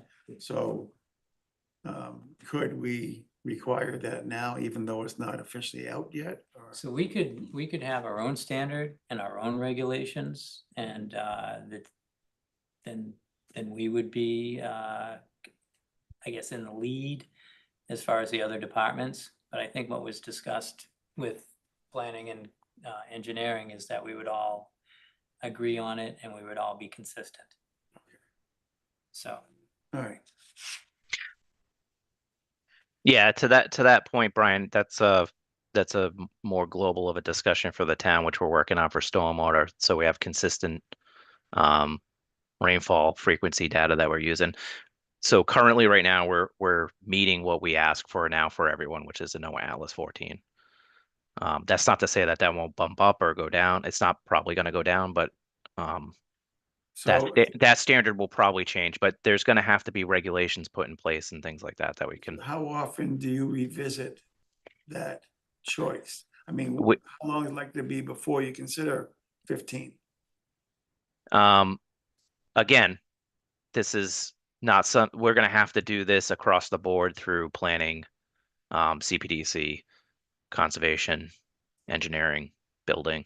I And then we'll understand. have to have an actual protocol and regulation and standard that we follow, right? And so, and that may be like on a 2-year basis, we're reviewing these and adjusting them. Okay, so if 15 does come out September of 26, is there a way to trigger the review of it at that point? I mean, the concern. For this project? No, for the town in general, I guess. Yeah, again, I don't want to go off topic because I think we're getting a little too far into like policy making here. And I'm agree happy with to that, I'm happy to talk to you about it. But I don't think it's Yeah, relevant here I for the just don't project. want to But wait 2 years, given that we're already getting more rain than. I understand that, but you know, this is filed underneath the current standard, which is Atlas 14. got So that. that's the one that we're Yeah. meeting. Right. But again, moving forward, Chuck, myself, and planning, we're very well aware that our stormwater regulations will set policies and bylaws and things in there that will trigger it on a review basis. It's not going to be probably yearly. It'll probably be a 2-year basis. But again, that's something that we're going to work on a policy basis and not really. Yeah. I don't want to get too far down the line on That's this. fine. It's I understand. yeah. Chuck, back to you. Okay, all right, so I just made a list. I think we talked about a lot of this already. So the erosion control, the straw wattle, we're gonna have a condition that requires 12-inch mulch sock. And how the coppage is being removed. Not sure how you're gonna come back to the commission with that, but maybe a detail or maybe something, a narrative or something like that. You said that the concrete curb, which is in place, and the new one is gonna be 12 inches The new down? one will be 12 inches. The existing one's 4 inches, which 4 is why inches. it's kind of over. But we've held that outside edge, if I remember correctly. And so I'm calling that concrete, most of the commission saw that, I think we all went out there, that concrete curb is basically. Well, we talked about other things tonight, but that's the limit of work, isn't it? We're not really going, like, you're gonna work from inside the field and pull things into the field. Okay, So we have our limited work 5 feet off that, just so they can, essentially. But yeah, everything will be from the inside. so yeah, I wrote down no stormwater improvements, but then I remembered, standard 6, where are the deep sumps going? How you, yeah, and how many you're putting in to meet that standard? Yep, so we have deep sumps up here in the driveway and we're required to provide 2 for that 44% pre-treatment. So here's 1 and 2 here. And then when they flow to their second one, this drain manhole is going to be revised to have a deep sump and an oil hood. So it'll act as the second catch basin in chain before it goes to treatment. I'm sorry, did you say there's just one or is there more than one? So we're gonna have 2 areas acting as the deep sump. Mhm. So each of these catch basins, call it 1A, 1B. Yeah, And then, so like 1A, 1B, and then this is the second that's one. it, Yeah. so they combine, It okay. is- And what Ryan was talking about in the field where it's a drain manhole cover or something like that, that's not a deep sump, that's nothing, there's nothing No. there, right? So that's just a direct discharge with no sump into the wetland? This one here, Yes, I think uh, there's one on each side, they're probably the same. as far as I know, there's no sump on those. Ryan, do you know? I mean, there might be, a 12-inch sump just because that's how they make manholes. But Yeah, we would call it a shallow, right? It's not a sump, so to speak. And again, it's in line, so it wouldn't be a sump that works properly. But by this point, that's not where you're capturing. You're capturing at the field, and we're capturing any sediment at the catch basins, and then your drain manhole and your infiltration chamber. So think of those as junction points and inspection ports. Mhm. And it's picking up the field and other places, you know, upslope towards the school, right? Correct. And then, so you see, as you're coming down, you're dog legging down and around on the toe of the slope. Anything that's being picked up existing now has minimal treatment in that, maybe if you want to call that water quality swales on that toe of the slope. This here, it is now a massive improvement for anything coming down the slope and off of that roadway, right? So it's getting pre-treated now, as it was not before.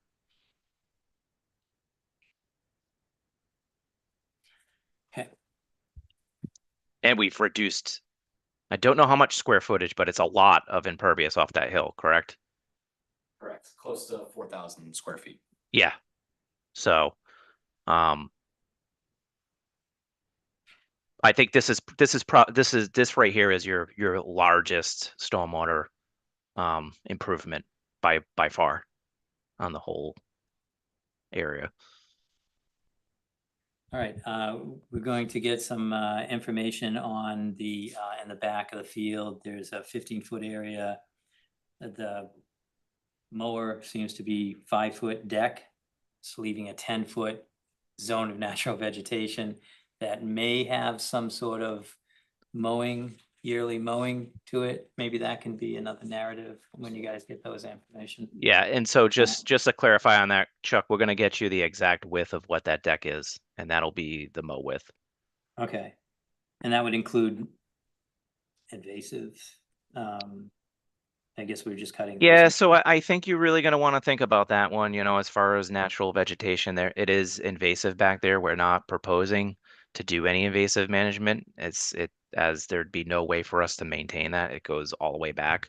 So it'd just be something that I think the commission's gonna want to think about how often they want to mow that back yearly, you know what I mean? Yeah. Yeah, I mean, maybe there's an alternative to that. That's more mitigation, or not square footage, but mitigation within the 100-foot. That's placed in a way that doesn't get in the way of mowing and maintenance and all that. So I don't know if there's something else that can be, I don't know, they're all gonna get invasives at some point. So I don't know, maybe that's not fully cooked yet. We need to add something to that also. Yeah. And I have just crummer will be brought out over plastic or something, and that's, we talked about, there's gotta be something. So one of the things that I know like the O&M plan, you talked about, you're gonna just submit an O&M plan from some company that does that type of work. One of the things and I know we're going with some organic fill, some clay product, but migration off the field, is that curb higher than the field now? Because this one seemed pretty flush, or is that curb gonna be in line, and do we have to worry about migration of whatever infill off the side when it rains? Because as my understanding, I don't know anything about Brockville. From rubber kind of pulls up and kind of gets, I guess it all jumbles up in one area, and it needs to be spread out again after major rainstorms. How does the Brockville react, and do you think it'll migrate off the field? So when that happens, let me just address that, because that's not typical. It does happen, but it's usually happening because there's a drainage problem, right? So whether it is that water's just not moving down through that stone fast enough, whether it's that, you know, for some reason there's a very thin profile, and so the stone below doesn't have the holding capacity. That's when you can see some of that collection, because the water just, it's not, if it can't go down, it's gonna go across. What's good about this field, and Ryan, jump in if I'm wrong, but as far as I know, we haven't had any issues. So the existing drainage base that's in there is adequate and actually does quite well in draining vertically and to have that holding capacity for pretty large storms, which is good. If for some reason there was some migration, just based on how that's performed for the last 18 years, I wouldn't anticipate things moving. Now, What we also see on Chrome rubber fields sometimes is that because the rubber goes in so dry, it's actually hydrophobic. And so you would see water sitting on top. And that's a very temporary situation. Now, we're not gonna have to deal with that because we're gonna go with the organic fill. So if there was anything, we're not gonna have that hydrophobic issue. If for some reason there was a storm that, was 4 inches in 2 hours, and for some reason water just wasn't getting through quick enough, that's a potential for anywhere. I don't anticipate that here. The curb is not higher. It is about flush, with where we are. So if there was any migration, what's good is around the fields, it's pretty flat. So in a larger storm like that, DPW would go in and take a look around and see if there was any migration, rake it up, put it away. But the Brock fill is, it's not clay, it's pine. So it's southern yellow pine, and it's, they have forests that they manage for that product specifically. So, in terms of even if it migrated, like when they talk about down the line, all of that material can be composted. It can't be reused because it just doesn't come out as well, but it can be composted. So there's nothing in that yellow pine material that's really too much of a concern if some did get out. Okay, so I'm not sure if, so just another question, kind of a clarifying question.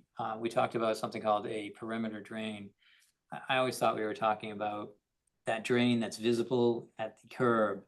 We're not talking about that here, but why isn't something like that needed? Or is that only needed when certain fields and maybe crumb rubber fields? Because that would capture any migration. Sure. I mean, I think we're very confident in that, vertical drainage thing. A lot of times you see that between a track and a field, and it's more to collect that runoff coming from the track so that that water is not moving the infill if it's coming, if there's no channel drain there. There are some instances where, I'm trying to think of other instances that you would use it, but the way that this site drains, like if we're not using it coming down the slope, right, we're going to use these area drains instead, to be able to kind of spread that water out. But sometimes you see that like a Tova slope if it's really tight in there. But, in terms of collecting, there's really not an instance where that infill is going to move that would require that. And I would say over the long haul. So like when a turf field is first installed, the fibers are standing up. So what happens is the carpet goes down, the fibers are standing up and they sprinkle in the infill, right? And that comes up over time. So initially that fiber is straight up, and if you guys watch the Patriots, you'll see that, you see some of that infill fly because they just replaced that field, right? But over time, as you get more wear, those fibers actually start to hold down that infill, which is helpful. Is that part of the process? Do you want the blades to bend? So we want some of those blades to bend, yeah. So we use I think we're using a carpet that has dual fiber. So that means, sorry, I'm going into turn. But that means that carpet has fibers that are called monofilaments. Those are meant to stay up, and it has slip film, and those don't have a memory. So those start to go over.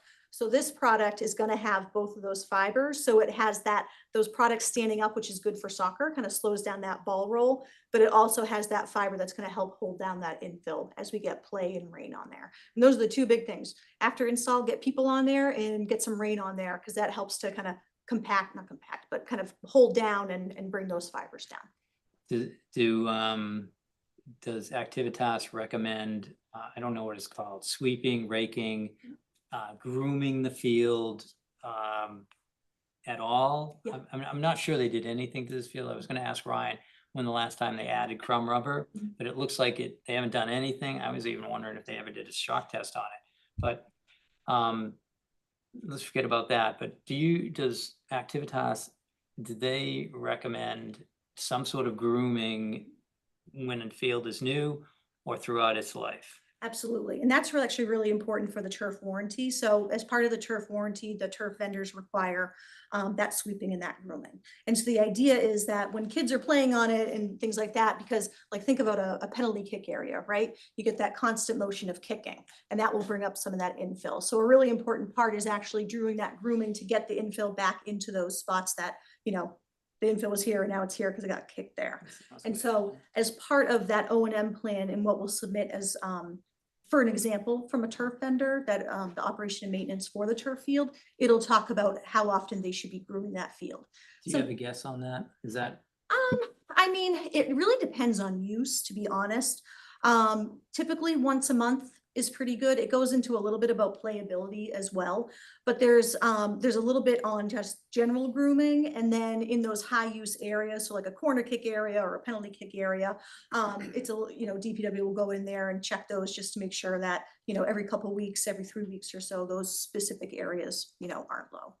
Ryan, is that happening now? Are we looking at our newer fields and Yeah, so adding and grooming and, I mean, we Yes. might be subbing that out to someone, but can you let us know some more about that? yes, it does happen. We have a routine maintenance on, so what we know as turf 2 and stadium turf, right? Those 2 new ones that have been replaced. Those have some deep groomings that are part of the vendor, the field installation themselves that they're required to do to help maintain that warranty, to make sure that we hit the minimum on that.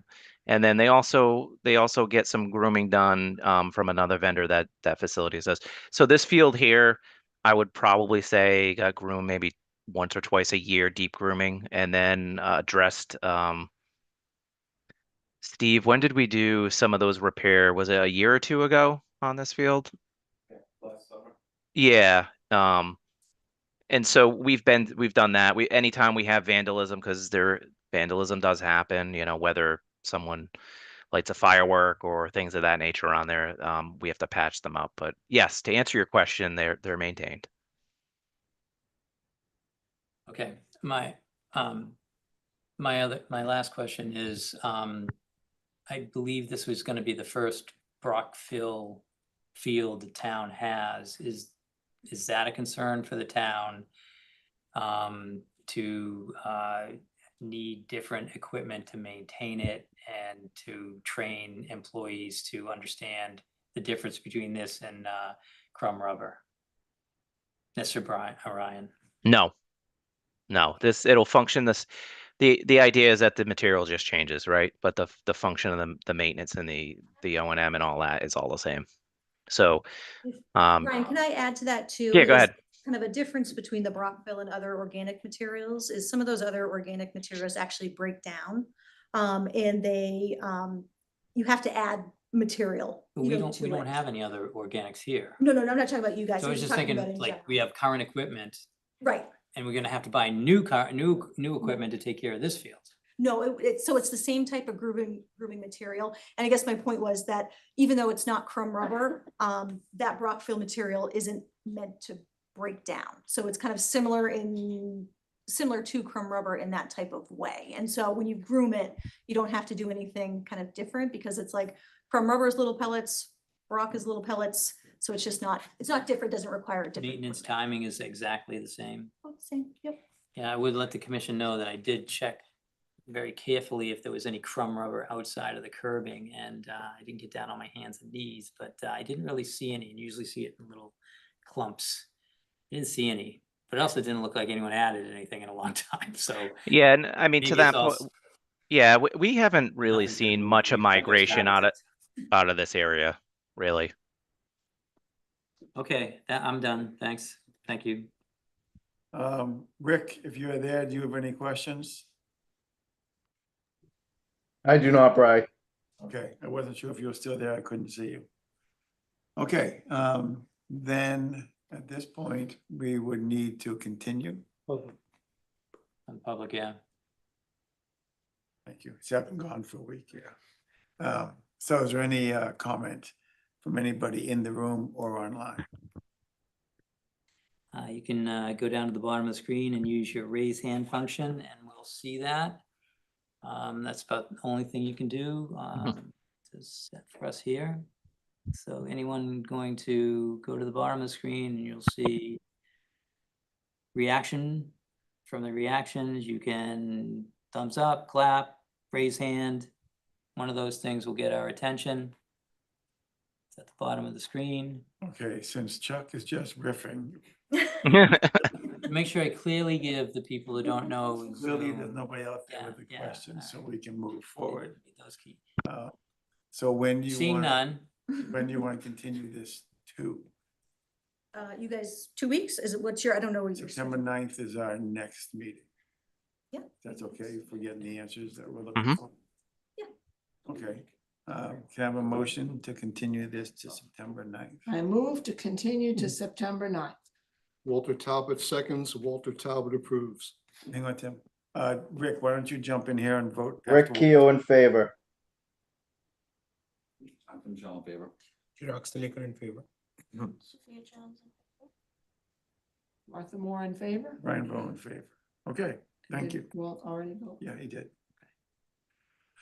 Okay, thank you. Thank you. Thank you. Okay, so our next one is 281 Main Street at the applicant's request. This is continued to September 9th. I need a motion for that. I move to continue 281 Main Street to September 9th. Walter Talbot seconds that motion, Walter Talbot's in favor. Rick Keough in favor. Michelle in favor. Chirag Stalicker in favor. Martha Moore in favor? Brian Bowe in favor. Okay.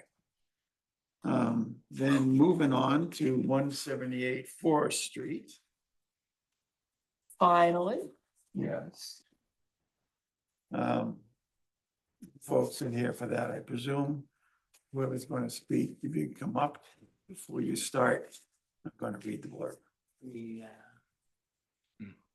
Okay, continue the public hearing on a notice of intent filed by Laura. Laura Verticich. Okay.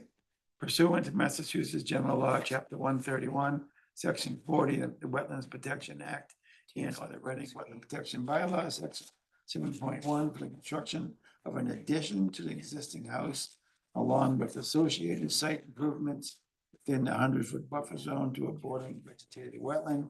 The application and plans can be viewed on the conservation page, division page on the current project assessors map 32, 233, DEP file number 270-0811. Okay. Who's going to speak? so John McCarty is online, but I just see 13393. I see, let me look, participants are only 8 left, so. Oh, here we go. Found him.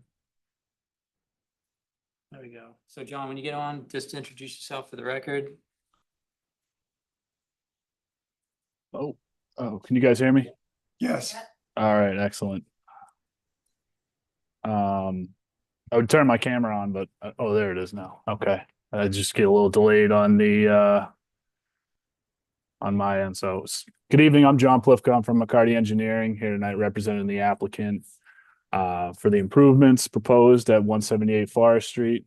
So since the last meeting, we were able to conduct a site walk with a handful of the members of the commission, and at the site walk, there was a couple of comments that were brought up. So I did make a few changes to the plan that I'd be happy to kind of go over. Chuck, am I allowed to share my screen? Yes, you have Yes. those. Okay. versions. Yep. Excellent. So, as it was mentioned at the site walk, there was some identified debris and leaf litter on the rear, the southerly limits of the property that the applicant's more than willing to remove those. There also was some discussion of some removal of invasives that, we're more than amendable to doing.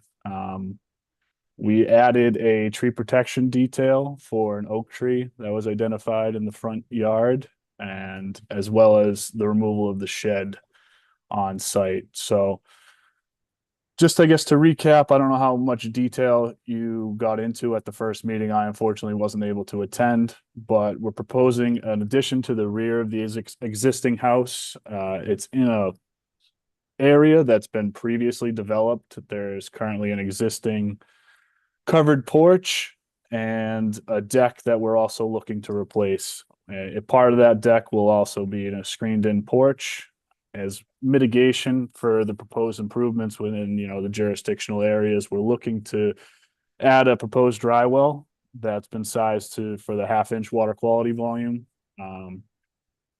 And, overall, we tried to minimize the amount of earth removing or earth disturbing activities required for this. We are providing, erosion control barriers down gradient to protect the resource area, but that's kind of my quick overview of the proposed improvements and some of the quick changes I made to the plan, but I'm happy to, switch it over to the commission for questions and comments and discussion. Okay, thank you. Any questions, comments?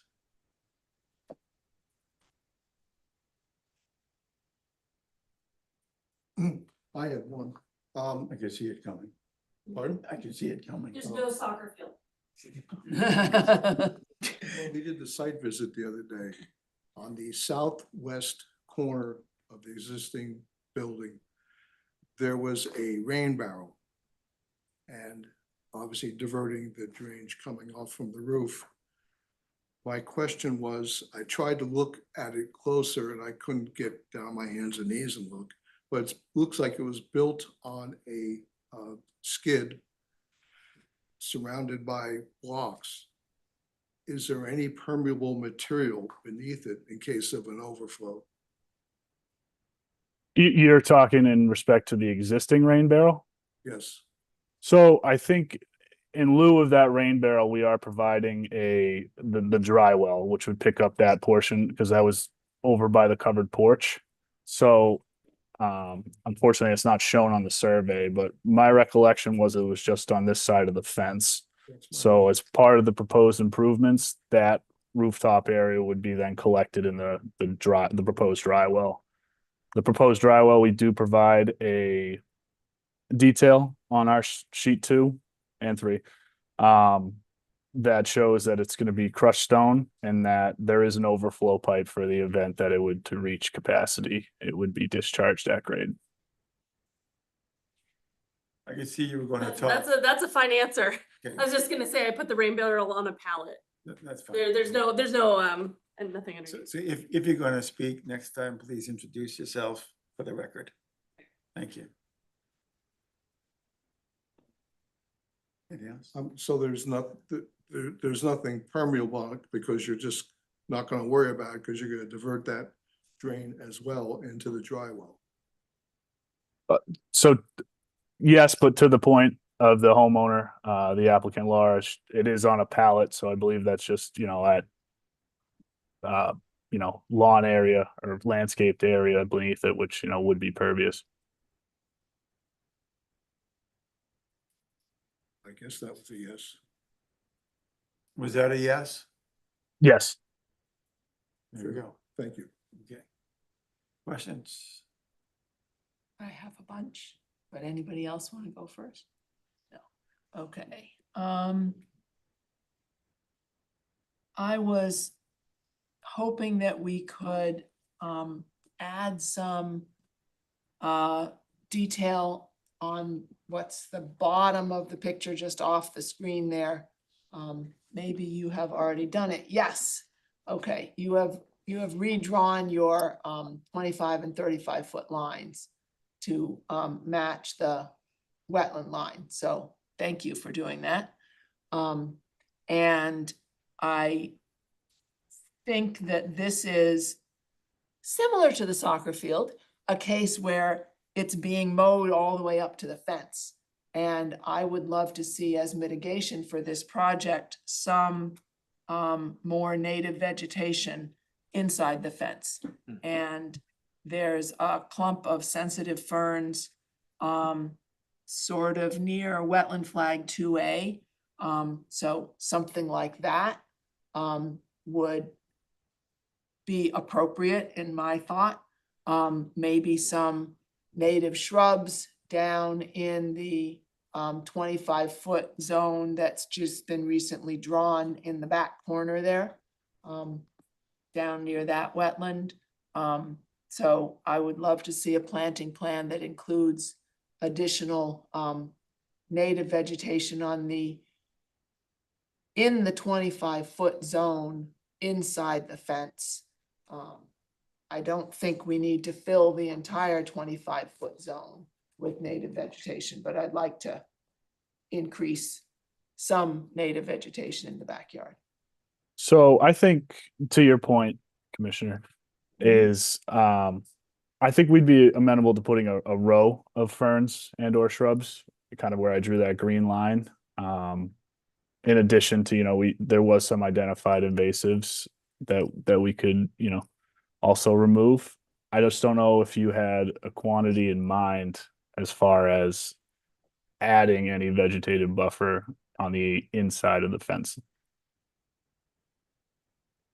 Before you get into that Mhm. conversation, so I had the same thought about some plantings for mitigation, but I was visualizing it less as rows along the fence and more in the open area in the bottom of the property, since it's a do not disturb anyway.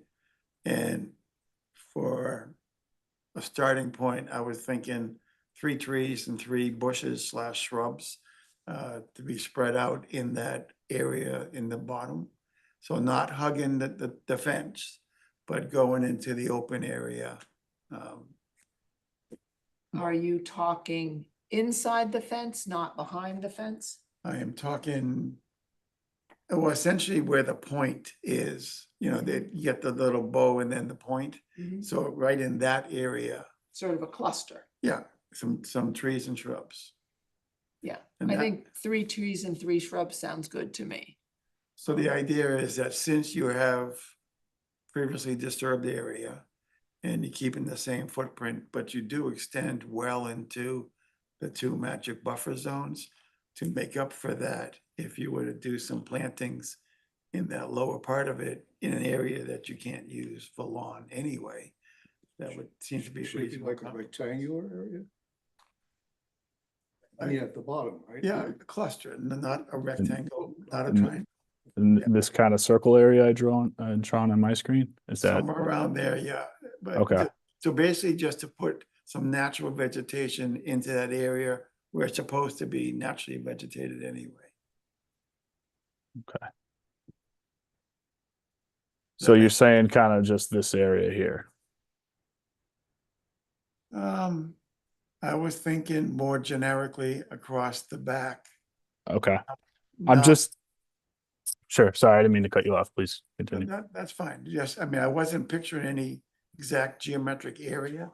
It was essentially around where the point comes down to, just in that area, a cluster of trees and shrubs spread out at a reasonable distance so the trees can thrive.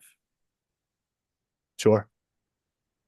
Say 15, 20 feet apart, give or take, depending on what species. Now, what you'd have to do is to submit a planting plan Mhm. with whatever choices you made for the bushes and the trees. So basically, what you're gonna put in and where they're gonna go, doesn't be down to inches, but basically a sketch to show us what plantings you're gonna do. That's so in the future, when we go back to do the compliance, we can see that they're where we expected them to be. Okay, so we mentioned 3 bushes and 3 trees. And it'd be the preference, it sounds like, but from the commission, that it wouldn't be along the fence. Well, that I'm- would be my preference. Okay. We haven't got any input from anybody else. Anybody think it should be along the fence? No, it sounds like in the open would be okay. It just to that point, the applicant's got younger kids, and just the usability and just the functionality of the yard. I think it would be in their best interest to keep it along the fence, and we are improving the area and the conditions that it is existing. But So again, that area is within the 25 feet. 25 feet is do not disturb. Mhm. So while you can walk out there and everything else, we wouldn't want you to mow it. So the usage around trees and some shrubs wouldn't be much different than having them along the fence. Either way, you would need to let the vegetation grow in back there.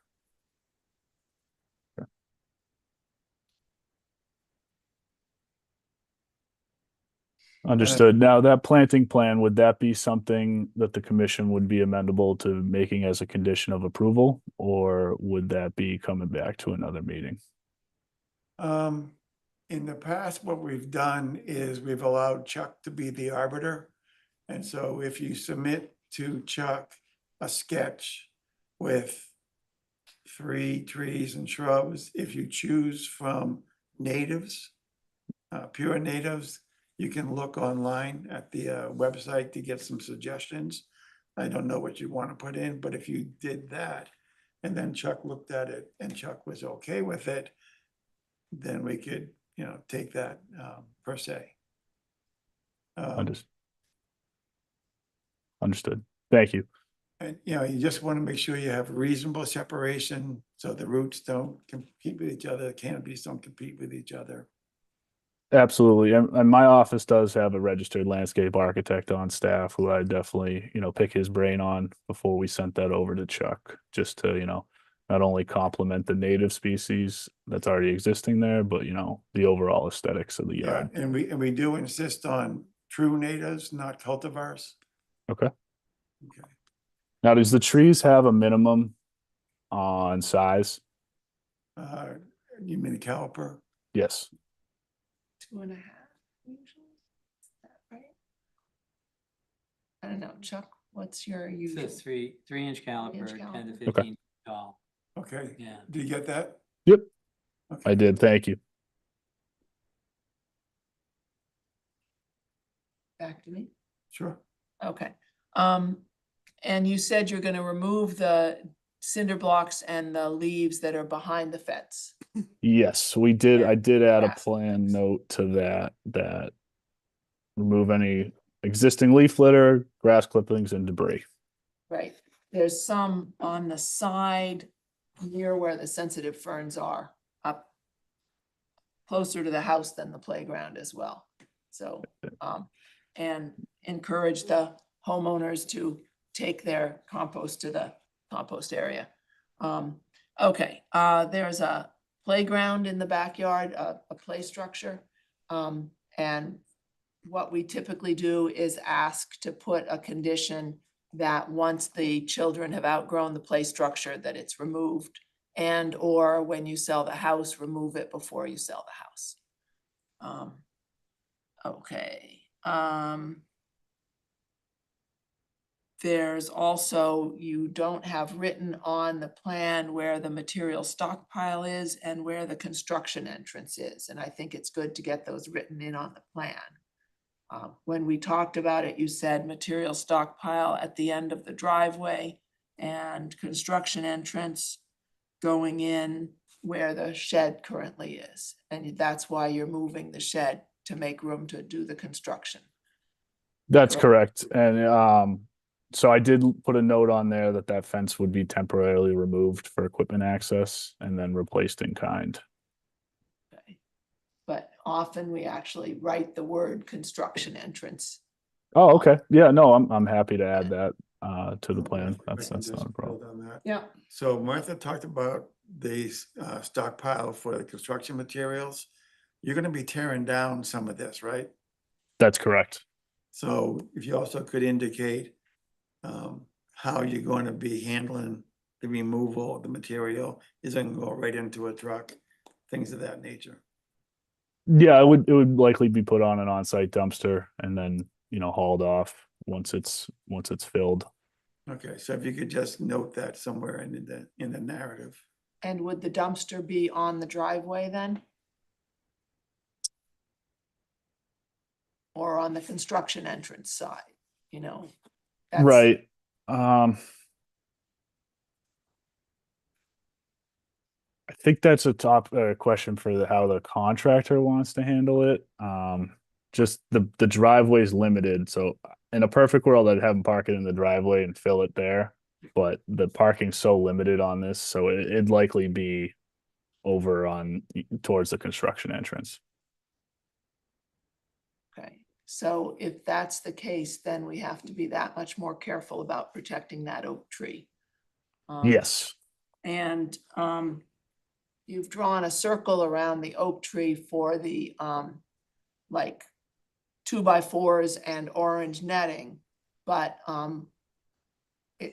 I also would like to see a description of how you're gonna protect the roots from being crushed and the soil compacted if people are driving through next to there. Is that? Yeah, so I did provide a tree protection detail on the construction fencing around it. And then if there is areas that fill has to be added to protect those existing roots, that would be done. So we're not driving over that. But it would be around the drip line of the tree, that fencing would be added. All right, Chuck, what do you think of that tree protection plan? Do you think that will be adequate? Yeah, so I wasn't sure where the tree's located, if the contractor was gonna go near it. Did that come up during the site visit? I think, yeah, for the construction entrance, it seems like they do have to go past that tree to get in. So if they have the construction fencing at the drip line, it should be fine. Okay.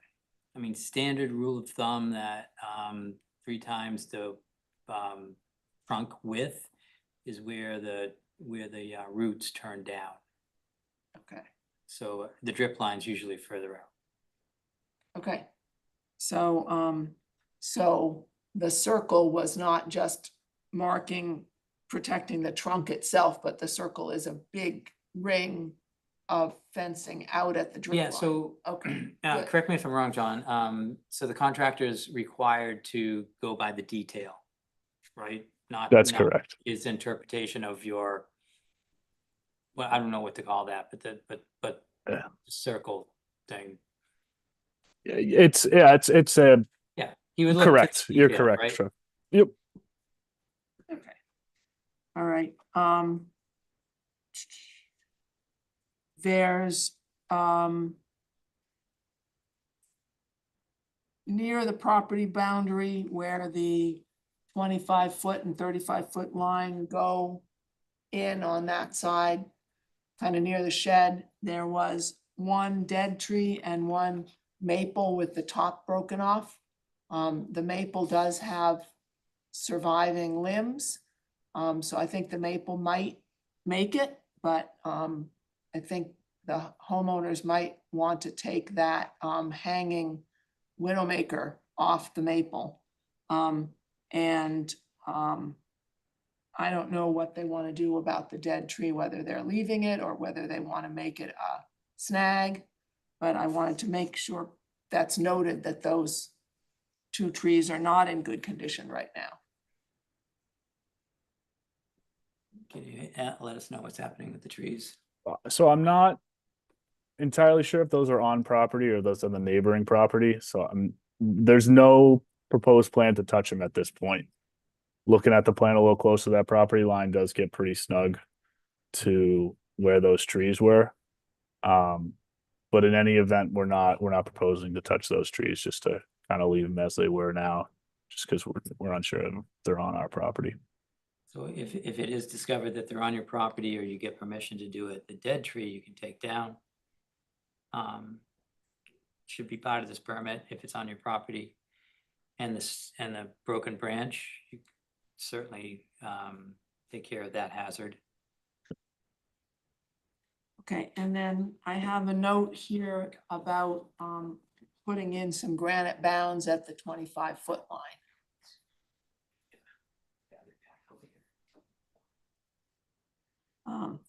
And typically we do at the property boundary and then every 40 feet along the 25-foot line.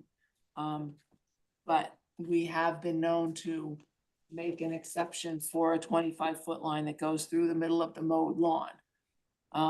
So how much granite bounds are we looking for on this property? I guess I had one question. I don't know if the board has any experience with this in the past, but in other towns I've worked with, they've allowed us to hang signs on the fence. Would that be something that the commission would be amendable to seeing in this situation, just because it is kind of in the middle of the yard. Well, I would think that we would want an actual granite bound at the property line on both ends. Then the question is, what do we want in the middle, where there's yard? So I think that's pretty easy. So I would suggest, and that's what we've done before. And John, why we do this is because we want to be consistent for, future commissions and administrators, and we have bounds all over town, and we always know that that's the 25-foot line. So just for being consistent, instead of using the signs, but one on each property line.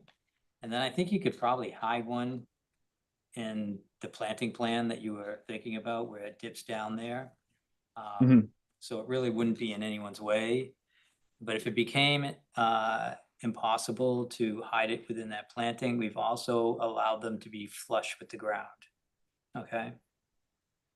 So I think those are the options that I So remember. would over 4 suffice then, like one each at the entrance?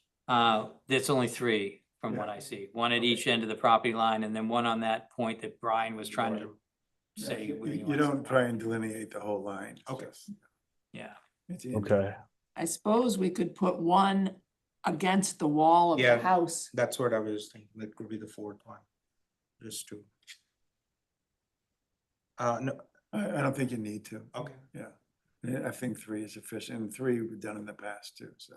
And that 3, would that be sufficient and the locations, just so we're on the same? I kind of drew little Right, so- green dots, so 1, 2, and then 3. No, it's where the line crosses the property on the left-hand side, where the line crosses the property towards the top right, and then along your curve there.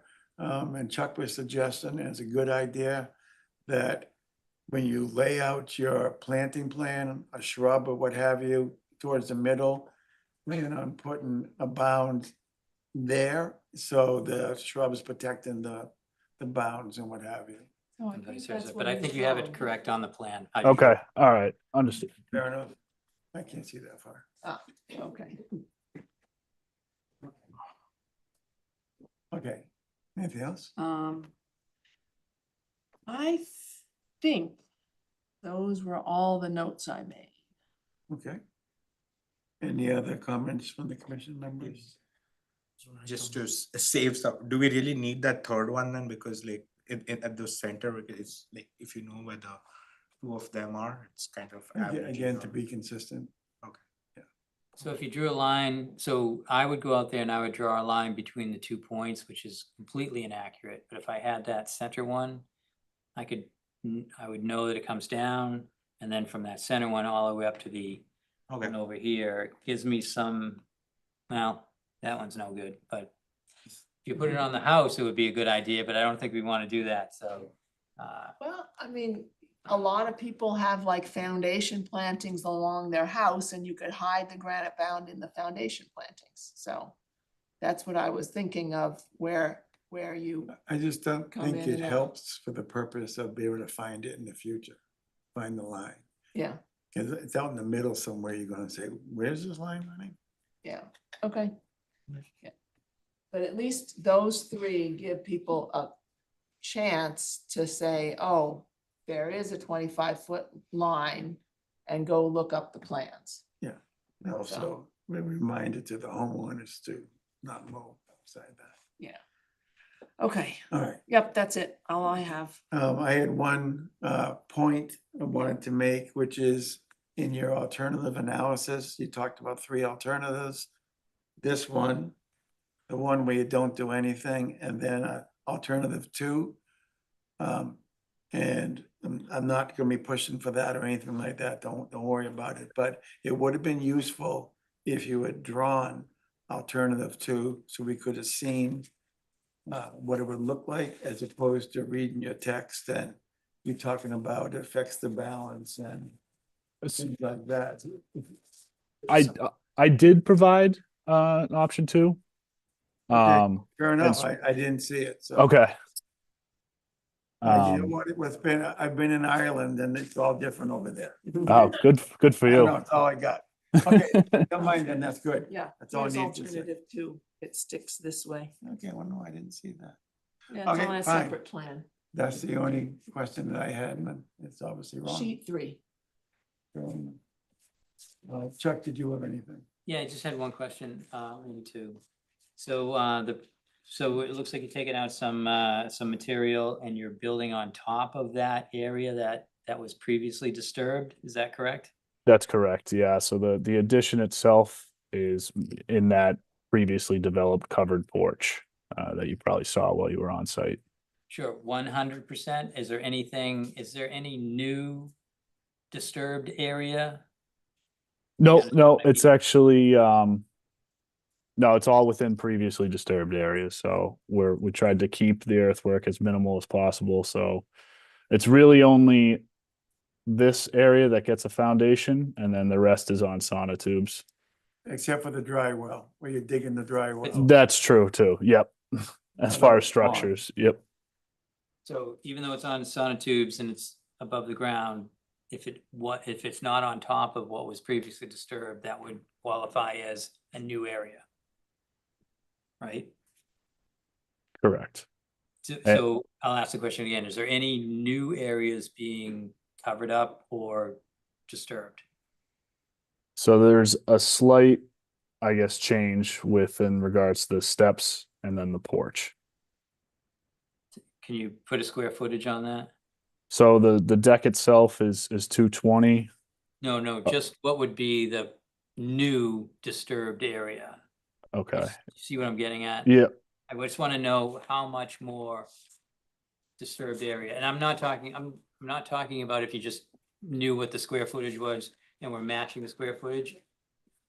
If you're just going over their closest point with any construction, not talking about square footage. So if a cantilever is over the existing, or was the existing previously disturbed area. Sorry, say that one more time, Chuck. Yeah, I know, I confused myself too. So I'm not talking about square footage to square footage. I'm just talking about if you drop the new construction on top of the old construction, does any of that, in its current configuration, does any of that hang on top of what now is existing lawn? And how much is that square footage? Understood.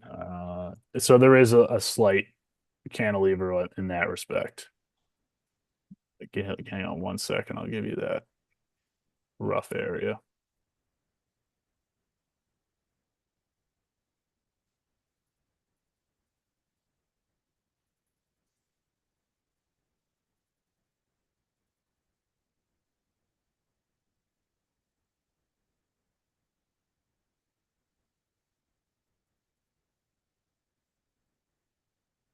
Bear with me.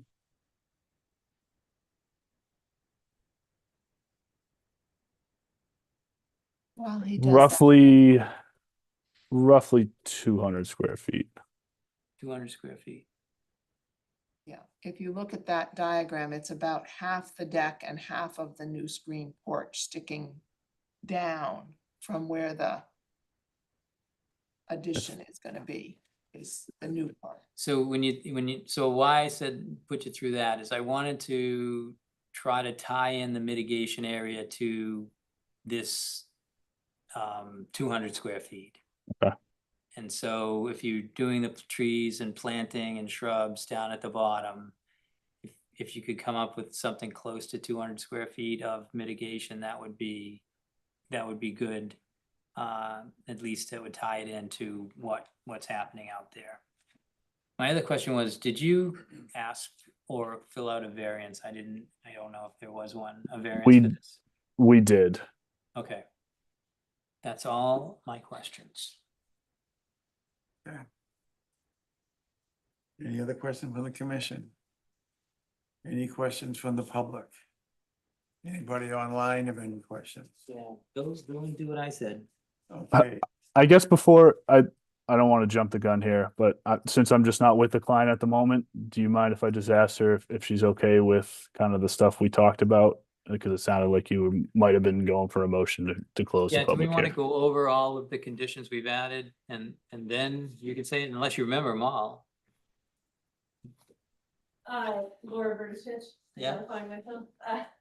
Yeah, why don't you go over the conditions? I didn't hear anything too surprising, John. I do want to find out the exact number of square footage and make sure we talk about that in the planning plan. Yeah. So I have install ferns, but that's gonna turn into a planting plan Yes. with 3 trees and 3 shrubs. And it said remove invasives, but I don't know what that meant, Martha, because you just said that. We looked at them on the property. There are a couple of buckthorns growing along the fence, for example. That, so it's not a huge project. It's a couple of isolated. So remove buckthorns. buckthorns along the fence. So I don't remember if there was another. I saw ferns, I haven't seen one of them. Yeah. Were they're small enough to pull up, or was it, you're gonna have to like, You might need the weed wrench for it, but okay, they weren't huge. you're gonna submit, Hang on a second, John. Going back to the trees and bushes, survivability. So as you heard earlier, trees, we expect to survive 100%, bushes 85%, 3 years.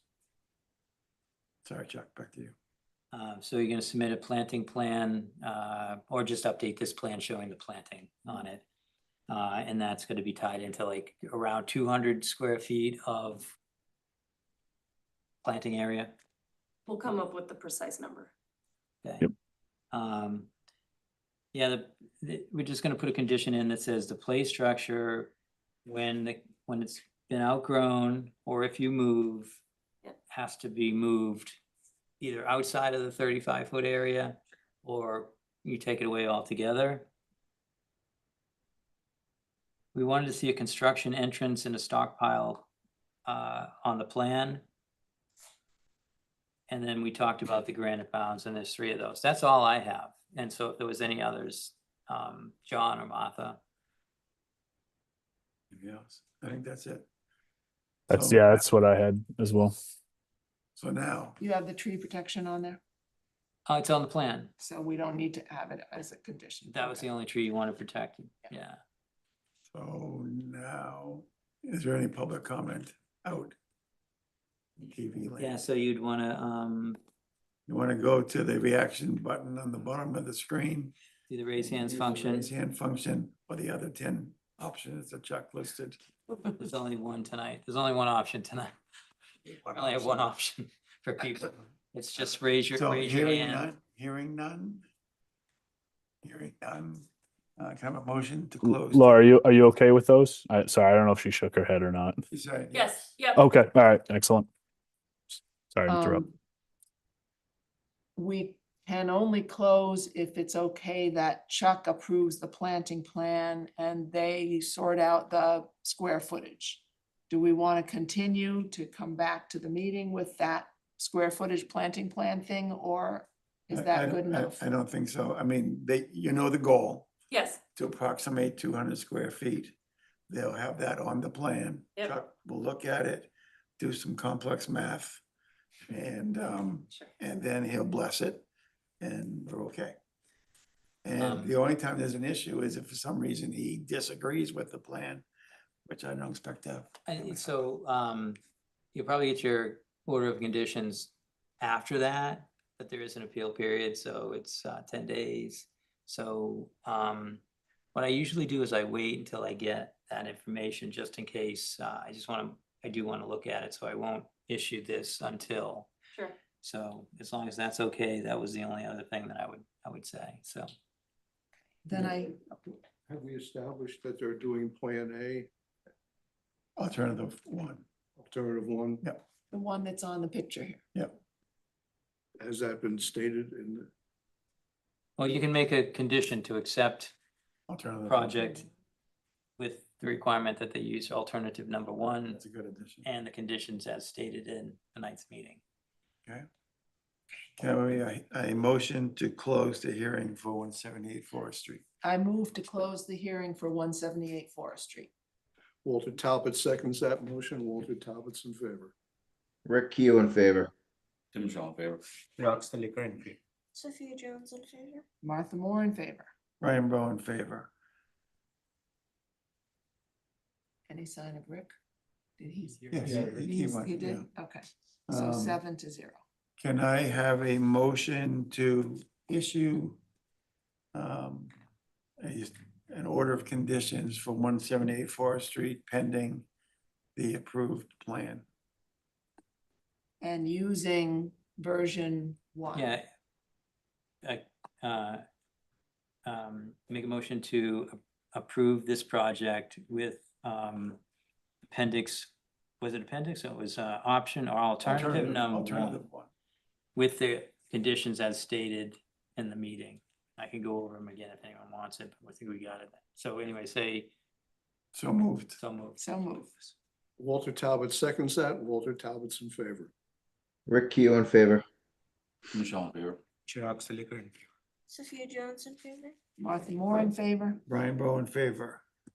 Have a good night. Excellent. Thank you for your time. Yeah, thank Thank you. you. Thank you.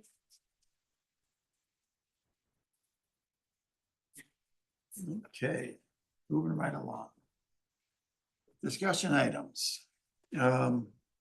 Number 5 is 18 Norwood. Yep, we're gonna let 18 Norwood on in a second. He has a request.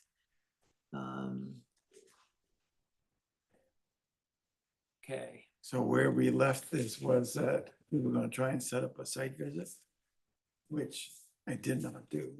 I reached out to him recently, so. yeah, so do we have someone here for 18 Norwood? Can you introduce yourself for the record? Oh, there we go. Hey, good evening. I'm Vinny Silva. Hey, Benny. I'm gonna put up the, do you wanna put up the plan? Or you want me to put up the plan? You could put up the plan, Chuck. Okay. Let me do that.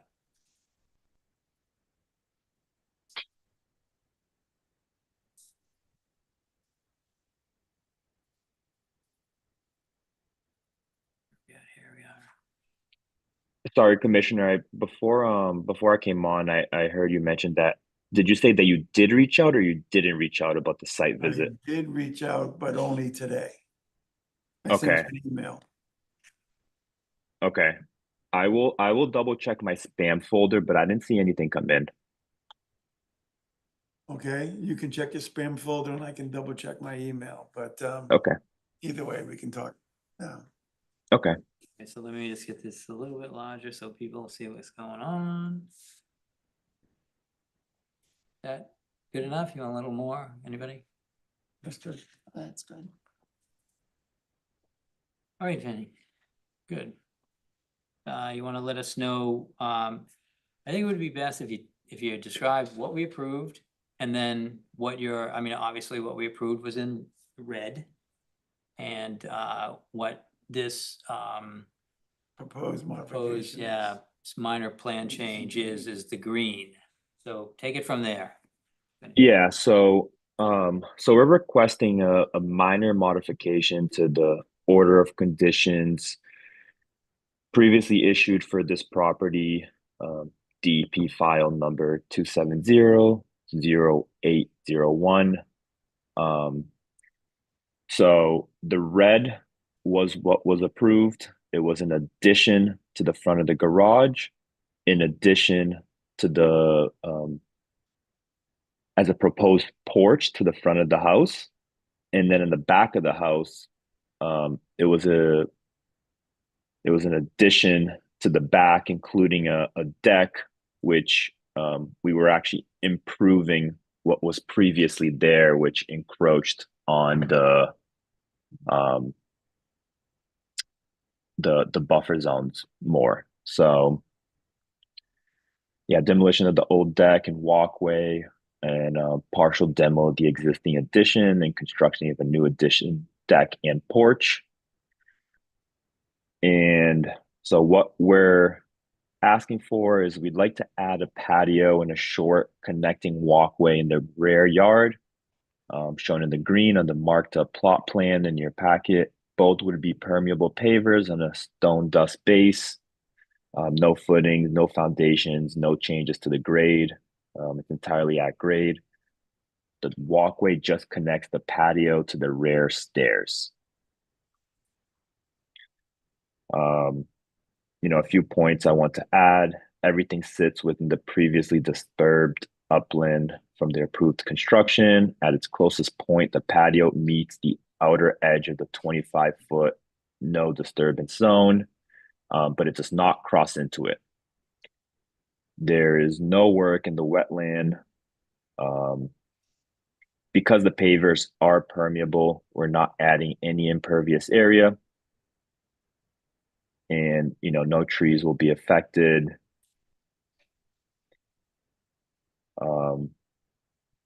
Yeah, that's about what I had. So Vinny, I see your note about patio in green, and I see the note about a walkway from patio to stairs in green. But where's the actual walkway? So what I tried to do with this green was to show the outer edge of what would be patio / walkway. Okay. So kind of where that mouse is where the walkway would be. All right. Says, right up here, it says walkway from patio to stairs, and Right. there's an arrow pointing to that Yep. area. Okay, so there's not a path or anything laid out, it's just that general area. Yeah, correct. Green is the outside of the walkway and the red deck would be the inside of the walkway, I believe. Correct.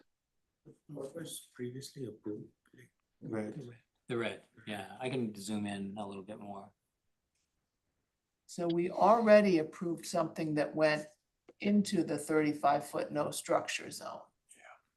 Yeah. And what mitigation did we ask for that encroachment into the 35-foot? So for mitigation, if you actually scroll to the top, I think it calls out a couple of the plantings.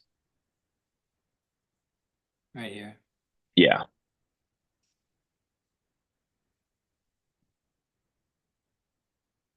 So we have the red maple, the spice bush.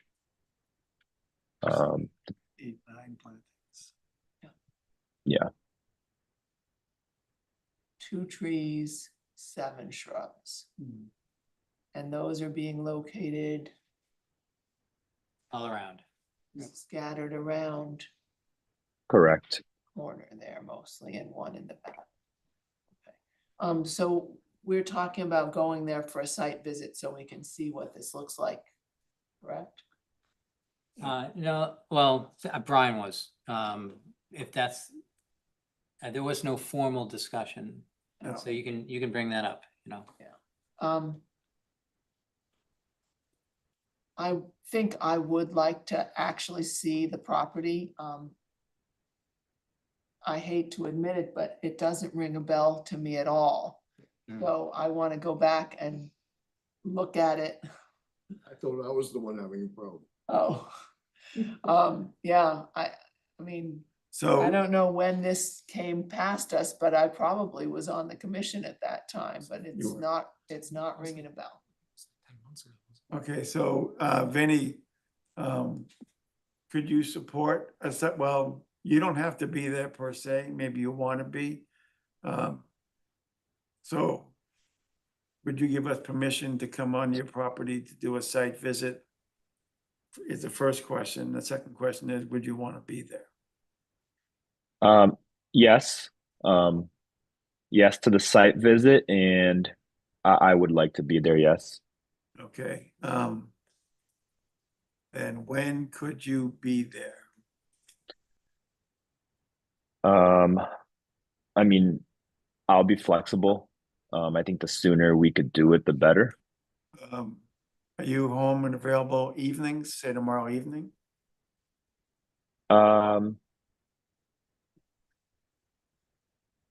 What time in the evening?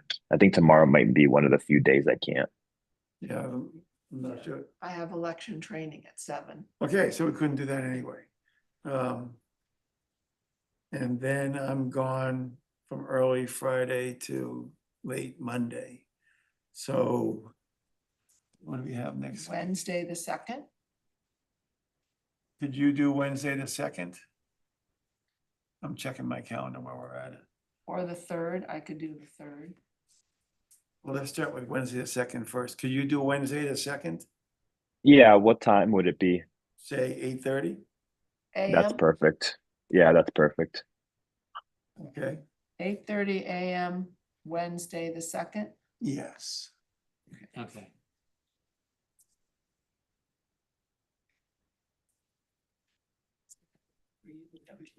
I'm good. Okay. And Right. now just for a little bit of, clarification, would we then have to go to the next meeting for an approval or? Yes, Okay, so that would be September 9th okay. is our next meeting.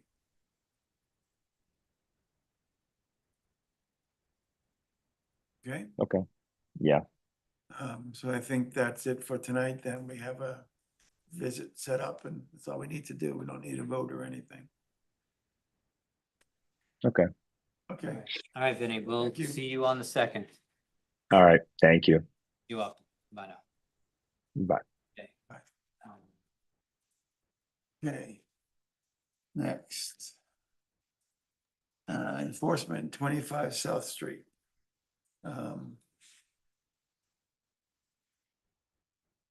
So this is the one where there was a sewer backup, which caused some spillage.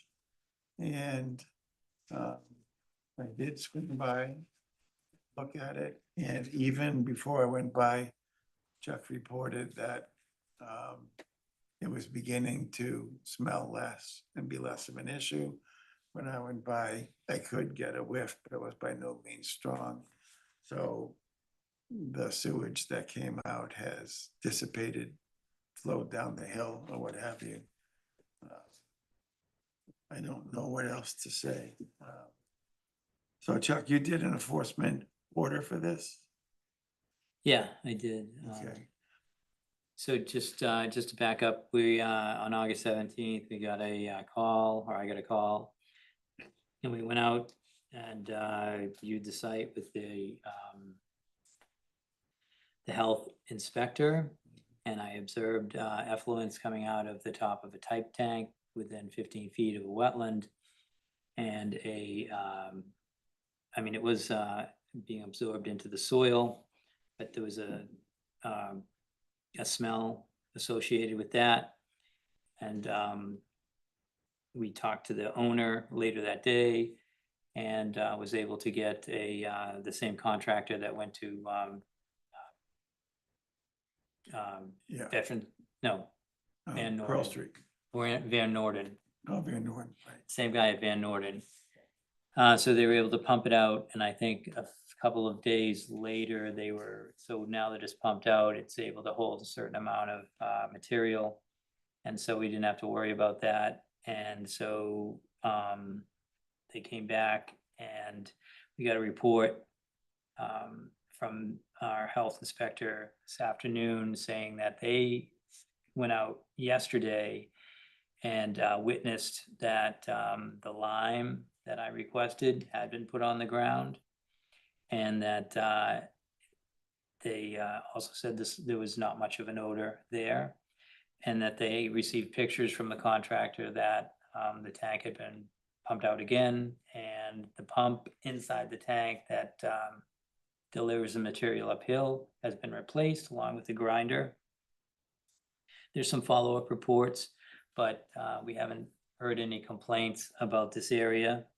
And so I think as far as the commission goes, my enforcement order did ask for a few things, but I did want to kind of just make them aware that I wanted to be included in decisions. I mean, the Conservation Commission's biggest decision was to request from the health department that they didn't excavate the topsoil, because typically what happens in that, and I did talk to wastewater section chief about this. Typically what happens is agricultural lime is spread out liberal amount of lime. And that takes up the moisture, decreases the smell, and does stop some of the processes that turns this into a health risk. And so that's usually, and it does that by raising the pH level. So it's a really simple solution, and it's always recommended to do first. Yeah. And so the health department did require that. And I think that we're pretty happy. So my response was to stop the discharge, do some corrective actions and some containment. We'd like to be part of the inspection documents, protect the wetland with erosion control. Don't think that happened. I didn't see anything. But again, it was seeping into the soil, so I'll let you guys think about that. And then we wanted to see the written status update, and that was what I wanted to see in the enforcement order. I have to say that we did work with the brother that was out there, and now we're working with his sister, Yeah. who The other side of the house. both of them, the other side of the house. I feel like both of them have been pretty, Nicole, responsive to conservation. And it was good getting in, the company out there, was it like Service something or other? Yeah. But anyways, they were really good. They were from Boxford. They came down on Van Norton. They came down late in the afternoon, must have been around 5 when they got a call to do this here. So it was great. I only ask that you either have new conditions to put on this enforcement order, or you could sign it so I could send it to DEP. How was this discovered? Like, I mean, did the owners come up with? The neighbor so this is 25 South Street, so I think the neighbor's like 15 South Street, had been calling for a while the health department. The health department was handling that, and I got a call Thursday, and it was basically taken care of on the Monday. And so how long has it been going on? I'm not sure. I think a while, maybe that's a month. Right. I guess my question is, how was it discovered? Like, how did it come up? Like, The odor. yeah, the odor. Okay. And then from the complaint from the neighbor. There was some confusion. I guess the company went out there and saw this industrial manhole cover, which is the top of the tight tank. And they just said, this is a town situation because of the manhole cover. And it wasn't, it was just industrial strength manhole cover that was bought for private use. And so there was a lot of confusion that had to be cleaned up around that, but the health department handled that part. And it was, our DPW went out there and said the same thing. This is 100% private property. So the whole problem was a mechanical failure of the pumping system that's supposed to pump their sewage to the uphill to the street, to the sewer line, correct? Yes. And a misunderstanding about who's responsible, which probably added a week or so to the situation. Again, I wasn't part of those emails, but it did seem like the emails go back a little bit in time. And so to say it was a week is clearly, possible. Is it possible, I don't know that you know the mechanics of this, but is it possible to get an alarm for that pump? So if it fails in the future, To be honest with you, I don't think the Trigger homeowner alarm? even knew that it was part of their system.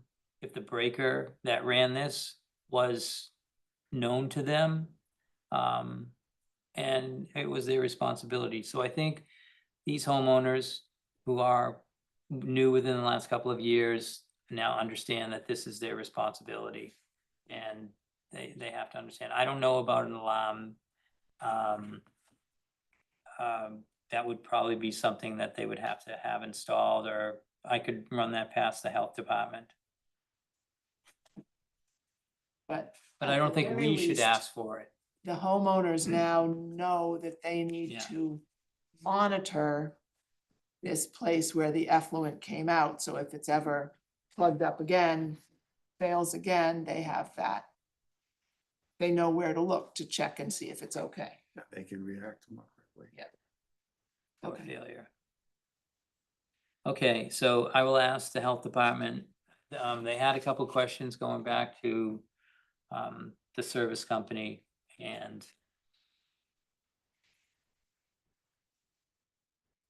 this can definitely be added. Hold on a second. Let's see if I can find it.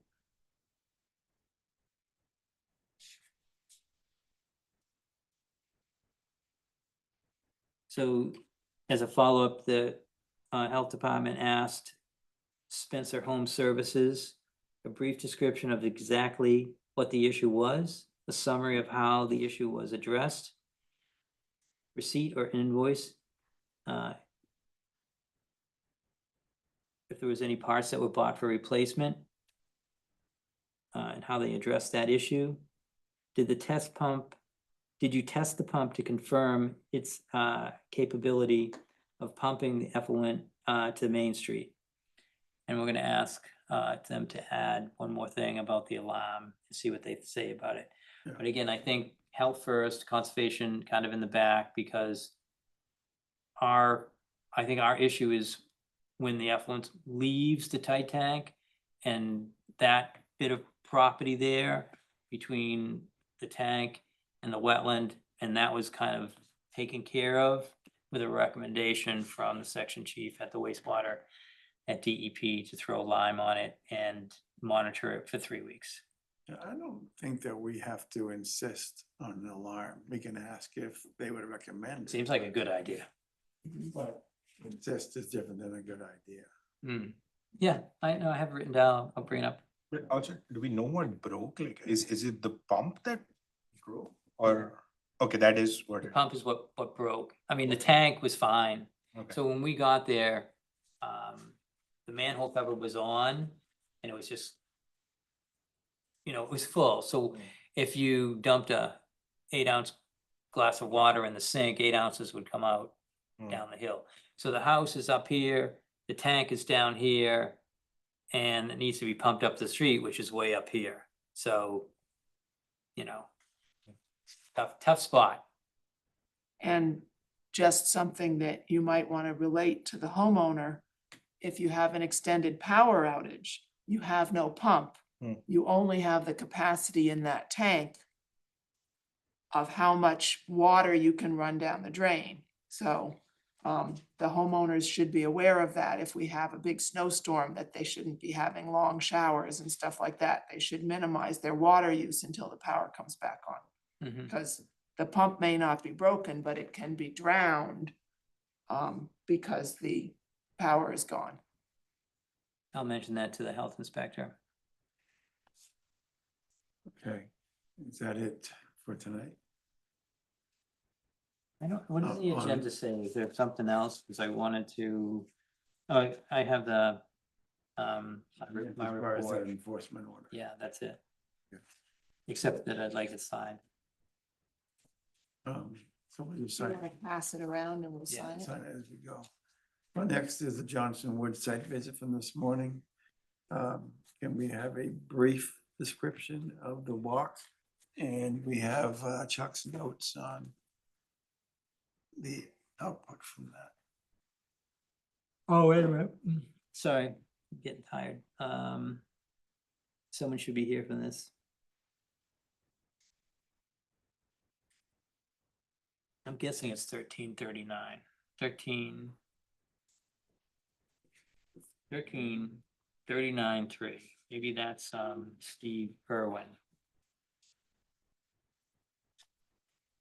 Said he was gonna be here. Usually tells me he can't get in. Let me check my emails. Steve, if that's you, if you're here tonight's meeting to talk about this, can you use the reaction buttons to raise your hand? I'm checking my emails now, just in case you're saying you can't get in.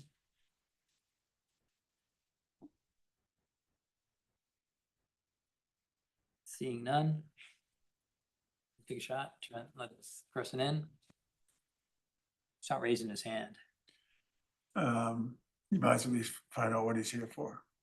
Oh, it's Steve right here. I'm gonna take this. Hi, Steve. Is that you, 1339? Okay. No, I'm gonna let you in. You're gonna. Yeah. All right. Gotta do it over there. I'm gonna borrow your thing. To charge him. Okay, here we go. So Steve, you should be able to unmute yourself and turn on your video if you want to. Yep. Great. Okay, great. All right, so we met with Steve this morning. We walked the trail. Steve, I don't know, what do you want to do? Like a site visit report from? Brief, I mean, we, most of us have walked that before, so what was the outcome of today's secondary walk? Are you saying Sophia should do it instead of Martha? What are you saying here? Oh, I think that's a fine idea. Sophia should do it. You're on. So tell us about today's site visit. So, who did you meet? You met Steve, Steve yeah. Goodwin. Yep. Kept calling him Tim, so. Yeah, we I was can't blame Sophia. Oh, All yeah. right, so I'll speed it up. So the commission had a lot of requests, mostly that we couldn't see, like someone walking the trail wouldn't be able to see from sign to sign. Most of that was taken care of. Steve had a list he gave to me and I sent to you. And he already got one of those items done, but they're prepared to do the rest of them quickly. And so that a lot of the trail has mulch on it. The areas of lawn that don't have mulch, they can't put mulch on those to define the trail because they have to be maintained with lawnmowers. And, you know, you're gonna be running over mulch, it doesn't work. Yeah. So in those areas, they made sure there was a visible sign going in both directions. We did ask for, in a grove of pine trees, some sticks to, and some sticks and logs to line the sides of the trail, so it's very obvious. So we walked all the way down to the end. Most of it was good. We did have a couple of requests. And I'll let Steve go over each one of those and his anticipated date of getting those corrected. And at the end, the final request is that we turned it 90 degrees, headed past the pump station and ended it at the stone wall at Reading Open Land Trust property. Right. All that was taken care of. Good. I thought it was, you know, it was good. I mean, there was only a few things that we requested. And if we found out that if people don't want to walk the trail, they can walk the roads to get around certain sections if they feel like the road's gonna be better or not. So that's for anyone in town. It's not just for people that live there in Johnson Woods. And this is the same thing with that Johnson Woods Trail. The JW Trail is open to the public. It goes between Longwood Road and it's gonna be the Open Land Trust property. So if there's any small bits that people want to add, that's great. Otherwise, I'll turn it over to Steve for him to go through that list quickly. And then I think what Steve's going to do is ask us to sign off on this project. And so I can let Andrew McNichol know that we've approved the trail in its current condition. So if there's questions, ask them because you won't have an opportunity coming up if you decide to approve this. Okay, Steve, why don't you go ahead and run through these items quickly, please? Sure. So all these items were originated today. My plan is to have them all completed with by Monday, end of business on Monday. We already started the 9 items today, and I'll submit photo backup to Chuck. Either at the end of business on Monday or first thing Tuesday morning, but the goal will be Monday. So the items are kind of simple, adding 1 sign, using the aluminum nails when signs are on trees. So we're gonna pull some off and use the aluminum nails. add a sign at 55 Green Meadow Drive, which designates a left turn because it's not 100% clear. I ordered those signs today. I'll have them on Friday from the vendor. Raise one sign from 3 feet to 6 feet. Add some rebar to secure the 4x4-inch rails at the entrance of 90 Johnson Woods Drive, which is a continuation of the trail. Add one additional sign behind 28 White Oaks Lane to make it flow a little bit better. So these are all, and sand and paint a railing at 8 Green Meadow Drive, which we did a couple hours after the site visit today. So I promise that all this will be completed quickly. And I also added a caveat on the maintenance commitment of the Johnson Woods Trail. And we have a landscape crew that comes in every Thursday, and we're going to be doing a weekly walkthrough, cutting back invasives, and maintaining the trail in the manner that is expected by the commission. So I think we're in fantastic shape. It's come a long way since I first got involved in this, and I think hopefully the commission members that I've spent time with and Chuck agree that I'll make sure that it's not, the work is not all the minor items that have to be done will be done quickly, and we'll continue to do the maintenance. And people are already using it. I see them walking it all the time. Okay, Steve, thank you. I appreciate it. Thank you. Good question. Yeah, so, yeah, Steve, we also talked about collaborating on a map, and then you would put a map at the entrance at Longwood and Correct. over at Rolt, where it meets the Rolt property. Correct. Yeah, I actually saw some samples on from one of the previous slides of the presenters in the beginning, so I kind of got an idea of what you want that to look like. But yeah, Chuck, if you could help me with those trail maps that you want me to hang as a sign, that would be great. Already in the works. I'll send you a draft when I get it, and then we'll just make any changes, or we'll just say that that's what we want to do. So that's great. So that's the only other thing that was missing, just to let people know where to go and what to expect. Okay. I move that we issue a certificate of compliance for the Johnson Woods Trail. Not yet? No, we don't, it's not a certificate of compliance, and it's fine that you want to do that, but it's just a, you just want to approve it somehow, like you can come up with some language for that. Okay, I move that we approve the Johnson Woods Trail. Walter Talbot seconds that. Walter Talbot's in favor. Rick Keo in favor. Michelle in favor. Pierre Oxley-Laker in favor. Sophia Jones in favor? Martha Moore in favor. Brandon Bowe in favor. Thank you, Steve.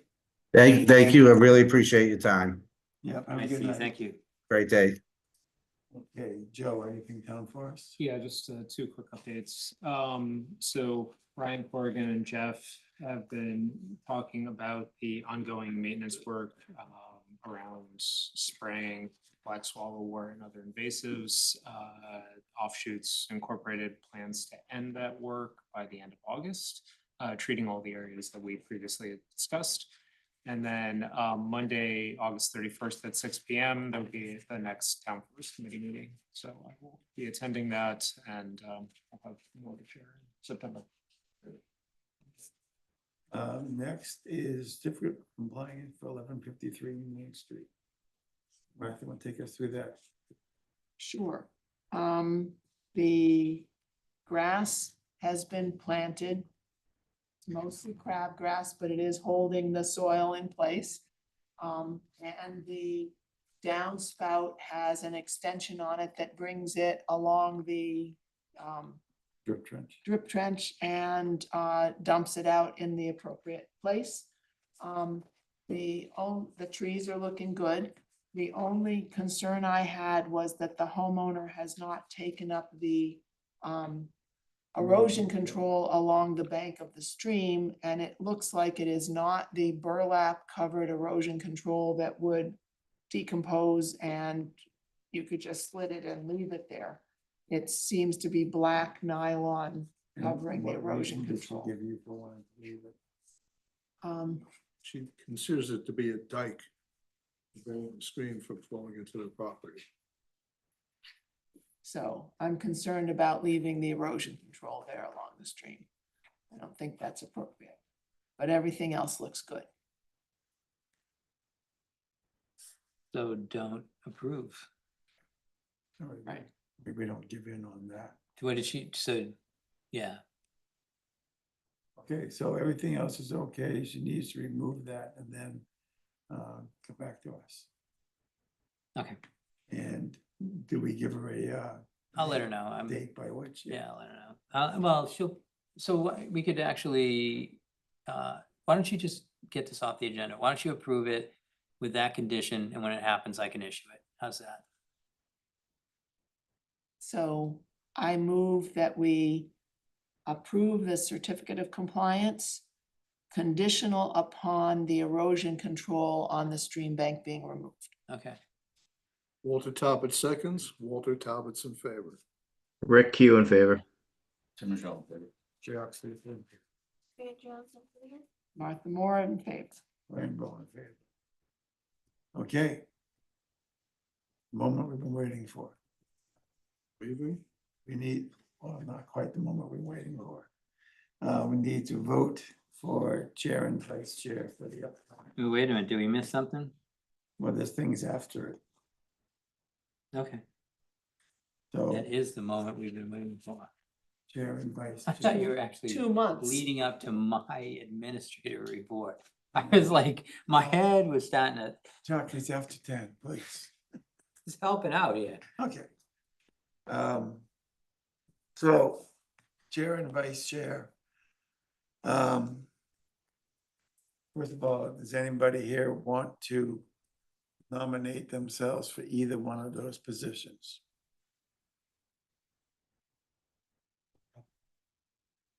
Okay, Martha, do you want to nominate yourself for a position? Chair it is. Brian has been really saying he doesn't want to be chair anymore. Yes. And I had hoped to step down from either role, but I would be willing to be chair for the next year, and let Brian off the hook for a little while. Maybe by the end of this year, somebody else would be able to take on one of those roles. So anybody want to vote for me for chair? I like that. I'll make, Kinda great. I'll make a motion that Martha will be chair for the upcoming season. Walter Talbot seconds that, Walter Talbot's in favor. Rick Q in favor. Michelle, in favor. Jay Oxley in favor. Martha Moore in favor. Rainbow in favor. Okay, golf claps. All right, now, vice chair. Does anybody want to volunteer themselves for that position? Okay, I will volunteer myself for vice chair. Less work, less stress. Anybody want to make a motion to that effect? I move that we elect Brian as vice chair. Walter Talbot seconds, Walter Talbot's in favor. Rick Q in favor. Michelle, in favor. Jay Oxley in favor. Martha Moore in favor. Rainbow in favor. So we in essence swapped positions again. Alrighty. Okay. Okay, this will be effective our next meeting. So September, When's the inauguration party? I can't tell you, it's top secret. I'm afraid you'll be a security concern. Okay, I'm gonna skip the qualified commission members. Chuck, do you want to talk about the staff DPW coordination meeting? Yeah, we did. I let you know that we have a standard meeting that we get to occasionally. We missed a few over the summer, but one of the things that happened today is I was able to meet Mike Kessman out on site, and we talked about a couple of things that he would bring up for discussion at his own DPW meeting. And first one is some trimming. And we were hoping that the forestry department could access some of the trees close to the parking area and take the dead wood out of all of them. They happen to be mostly oaks. What site are we talking about? Millet Psalms Morgan. Oh, thank you. So, thank you. And the second thing is we had an idea for a trash area. And we talked about that, and I think that that's gonna happen also. It's just a flatter area, kind of where the trash barrel and recycle is now, and then an area for sticks. And how that was gonna done. We were able to talk about that. And then another item that came in is, it was a surprise to me too, but we were about to leave and Mike Hessman spotted a beehive, which is probably one of those wasp nests. And it's directly above one of the paths. And so the C-Click fix went in for that also. Okay. Any mention of water line for lot 5? That's no mention of it, but I know That it's is- gonna that's still happen cooking. before like snow flies. Okay. Was Matera Cabin mentioned at all in this discussion? As or- far as what's the next steps for Matera. Correct, yeah. Matera Cabin, I have to say I have to say that the person that knows most about it is Jane Wellman. I think that she's discussing it. We all suggested that she talked to the Voc. The Voc loved the idea. And the plans are to get the vocational school to understand the project more when school starts. And I would, it would be Jane that would put that staff meeting together and move that forward. But as from my understanding, the vocational school is very energetic about hearing about this project, and hopefully they'll decide to do it. Yeah, good. I think it's even beyond hopefully, but nothing's written in until it stone happens. yet, okay? Good. Violation notices, essentially the same, 38 Bond Street, we'll have to go back soon. I forget what the actual date was, but he was gonna try and get that shed removed, so we should go back to see. I was passed today, it's not removed yet. Yeah, went past Monday, so yeah. So we can give them a little bit longer and then knock on the door and call them up. They have not been by 445 Pearl Street recently. Last time I saw it, the one bank was in good shape. The other bank still needed work. I'll let you know if that's changed. Next is administrative report. The moment Chuck's been waiting for. Yeah. So we had a staff meeting about the MBTA culvert replacement, and the existing culvert is approximately 36 inches. It's granite sides and top. The MBTA proposal is to replace that in kind, but at a staff meeting with the MBTA, it was brought up that we would like them to upsize that culvert. They didn't say no, but they needed more information. So they asked for a couple of reports that we had, and we offered up our Horsley Witten report from our stream study. And that was done through the Millet Psalms and Morgan project. And Jen Ralstab, who wasn't here tonight, is the one that put that together. And we have another stream report. It's like a four river stream report. I think that we've used that just about in every engineering request for a grant. It's been used a lot, and it came in handy again. So we sent them 2 studies. Bill Doyle, who's their consulting engineer, thought it was great information. He was very happy about it, and we're hoping that he can go back to the U.S. Army Corps and make a request to put in the larger 48-inch culvert So the work is from the top down. They'll cut the tracks, they'll dig down from the tracks, they'll uncover the culvert and they'll take that out. Some of those pieces of the culvert, they say they're going to use for that 90-degree turn. That's going to armor the bank so we don't have an erosion problem.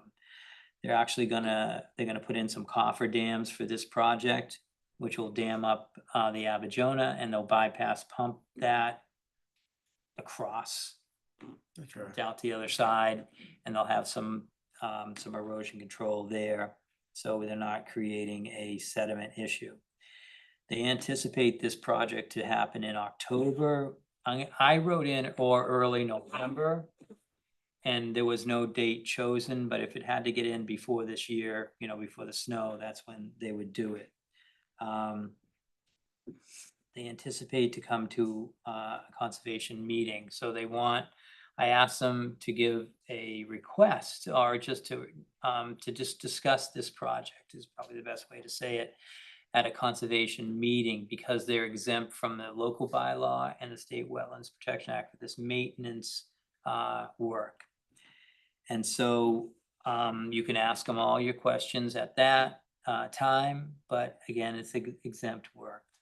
And this allows them to come in and do these things quickly. So from the Conservation Commission, they're gonna request, because it's our property, because we're in care and custody of this property, they're gonna request to use the parking area for parking and for staging.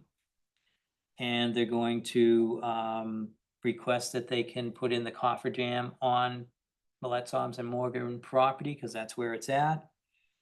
And access also from that area, and probably some of the riprap. So the work that's on the conservation land, they're requesting that we allow them to do it. So to get this project done, you're gonna have to ask some questions, but you're gonna have to find a way to get to yes. Are we gonna have to notify our butters? We'll talk about that internally and then come Okay, back to you. okay. It's not required for such a thing. I just was thinking more about people who actually use it, some kind of I notification. do believe with the way the towns handled this project, they would be maybe not notifying like we do through a legal notice, but maybe through social Sign or media. something, yeah, okay. Through Jane, I think that would be normal practice. Okay, The bottom line is that the MBTA will evaluating whether to put in the existing size culvert or move it up to a 48. We got no yes or no on that, but the 38-inch culvert that's in there now, we're at least going to get that. There's also a culvert down the street between like Pilgrim, like at Pilgrim, and the other street, Pilgrim's off of, Lowell. yeah, So it's Pilgrim and something else. But there's a culvert there. They want to do it at the same time. okay. So they call this a weekend shutdown, 48-hour shutdown. So even if it's a bigger culvert, it'd still be the same time? I would think They so. had less information on the second culvert, but someone said that they'd like to do it at the same time. Sure, okay. Are you looking for that other road? I'm not sure. Pilgrim and Coakley, that road, and then Pilgrim. I can't remember that road. Along the tracks, yeah. Yeah, Dustin. no, back to, I guess. Plymouth? Coakley, Dustin, Pilgrim. Yeah, it's between Dustin and the one closer to Town Hall. Okay, so Coakley Way. So Coakley Way. Yeah. Okay. Okay, so that's that. And I have one more that's kind of a little bit more upsetting. So so Will let me know, I don't Will have a Finch? date. I don't have a date, but Will let me know the other day Will that Finch. he discovered, Will Finch let me know the other day that he was down by 721 Pearl Street, which is the exit and parking area to the Bear Meadow Conservation Meadow. And that our sign that cost us $1,700, one side of that sign was taken and stolen. And Will said he looked around in the brush and whatnot, but it's not there. So they ripped it off the post and they took it with them. So it's the other half of the sign. It's a two-sided sign, so you can see it coming up the street and down the street. Somebody do So that. we'll check the area, but it was not there. So I forwarded all this information to Deputy Chief Amendola. And I combined it with Will's sighting of some motorcycle riders at the viewing platform. From his description, he said they were on the viewing platform, kind of looking towards him, and then they had taken off. And then later on, what I think is the same night, but different reports are put it either a week ahead or I know so when the sign was stolen, could have been a week before. But on the day that Will went out to do the Tuesday. watering with you, Watered the on sign was Tuesday. gone. It was discovered by him. The bikers were seen, according to what he told me. And then the night before, someone was doing a wheelie on one of those bikes down his road, lost control and smashed into his van, was able to get up and take off before before anyone got there. So I combined all those reports and I was talking to Deputy Chief Amendola, and she was like, she assigned a police officer to give me a call and put in a report. And so I gave my best description that I could. From what I knew, I let him know to talk to Will Finch about the same thing. I told him about the incidents at Pine Vale and how other people have seen it around town. And he let me know that most people are well aware of this and that there's videos of them going down the highway and all that there. Is it worth putting a picture of the missing sign on the Facebook page? Oh, sorry, I forgot to do that. So I was hoping that it would be picked up and shared. And yeah, I think we can do that here. Here's our missing sign. What you're looking at is the back of the other side of the sign that says exactly the same thing. Bear Meadow Conservation Area, 721 Pearl Street parking area. And so we've lost half the sign. I mean, again, you can assume it's half the $1,700. Yeah. And then it was an additional, amount of money to have it installed. So, yeah, at this point, the sign's not been covered and there's been a police report, but there's been no follow-up. So this is an escalation of kind of the activity that we all know about that usually happens down at Bear Meadow. Yeah, when I was there, there's some deep ruts as you walk in the path. That's gonna be fixed, but that was, No, I don't mean the ones caused by Yeah. DPW. There's ones going up the hill, which is clearly a bike of some sort. so if I could, I don't have it on a thing here, but I do have another thing to talk about, and I'll try to be really quick. We have found an ATV. Okay, it was the same one we wanted last year. It's become available again. The person who bought it never even picked it up. So I was given a call.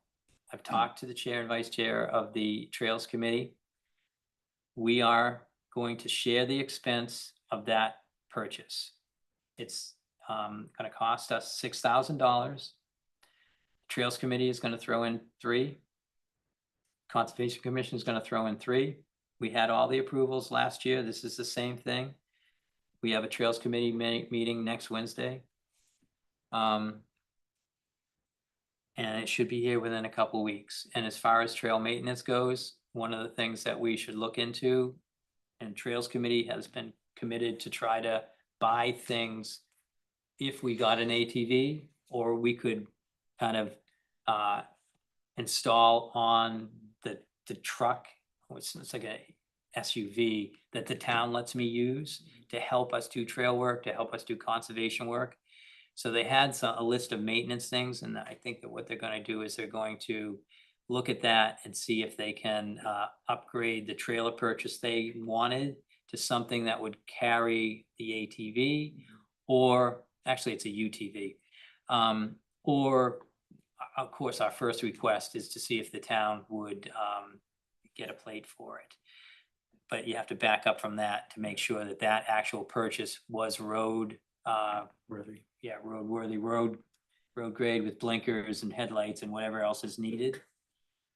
So yay, your ruts should be taken care of with that, if we can buy some machinery to rake out the paths. I wasn't worried about getting the ruts fixed. I was just commenting that there more evidence of people with the power bikes going wheelies up the hill.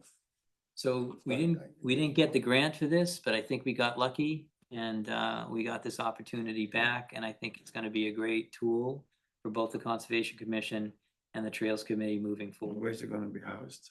It's gonna be housed at the Matera Cabin. And I've talked to Andrew McNichol, who let me know that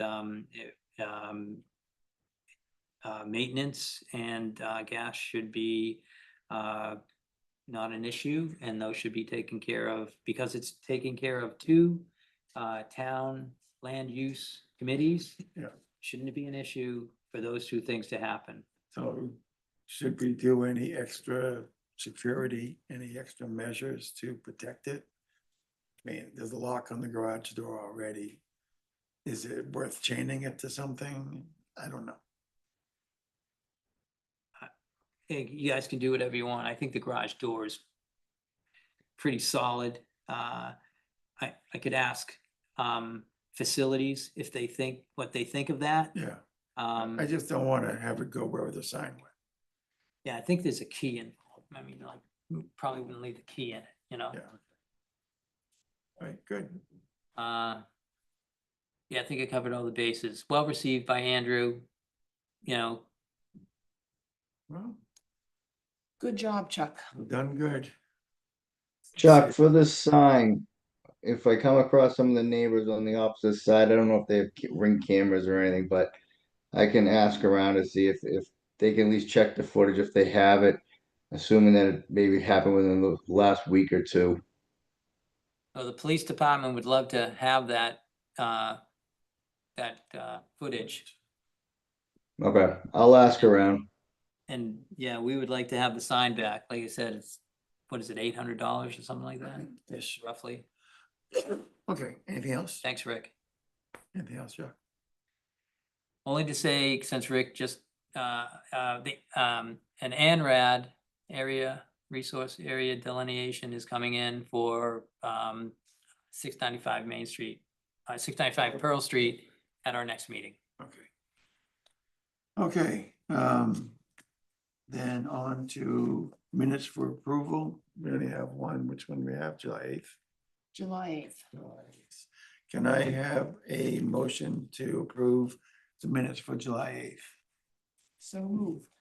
Walter Talbot seconds, Walter Talbot's in favor. Rick Keough in favor. Tim Michelle in favor. Chuck Saliker. Sophia Johnson, favor? Martha Moore in favor. Brian Bowe in favor. Okay, any last thoughts before we adjourn? No? Okay, motion to adjourn at 10:35. So moved. All in favor? Aye. Aye. Martha's the queen. Good night. Thanks, Tim.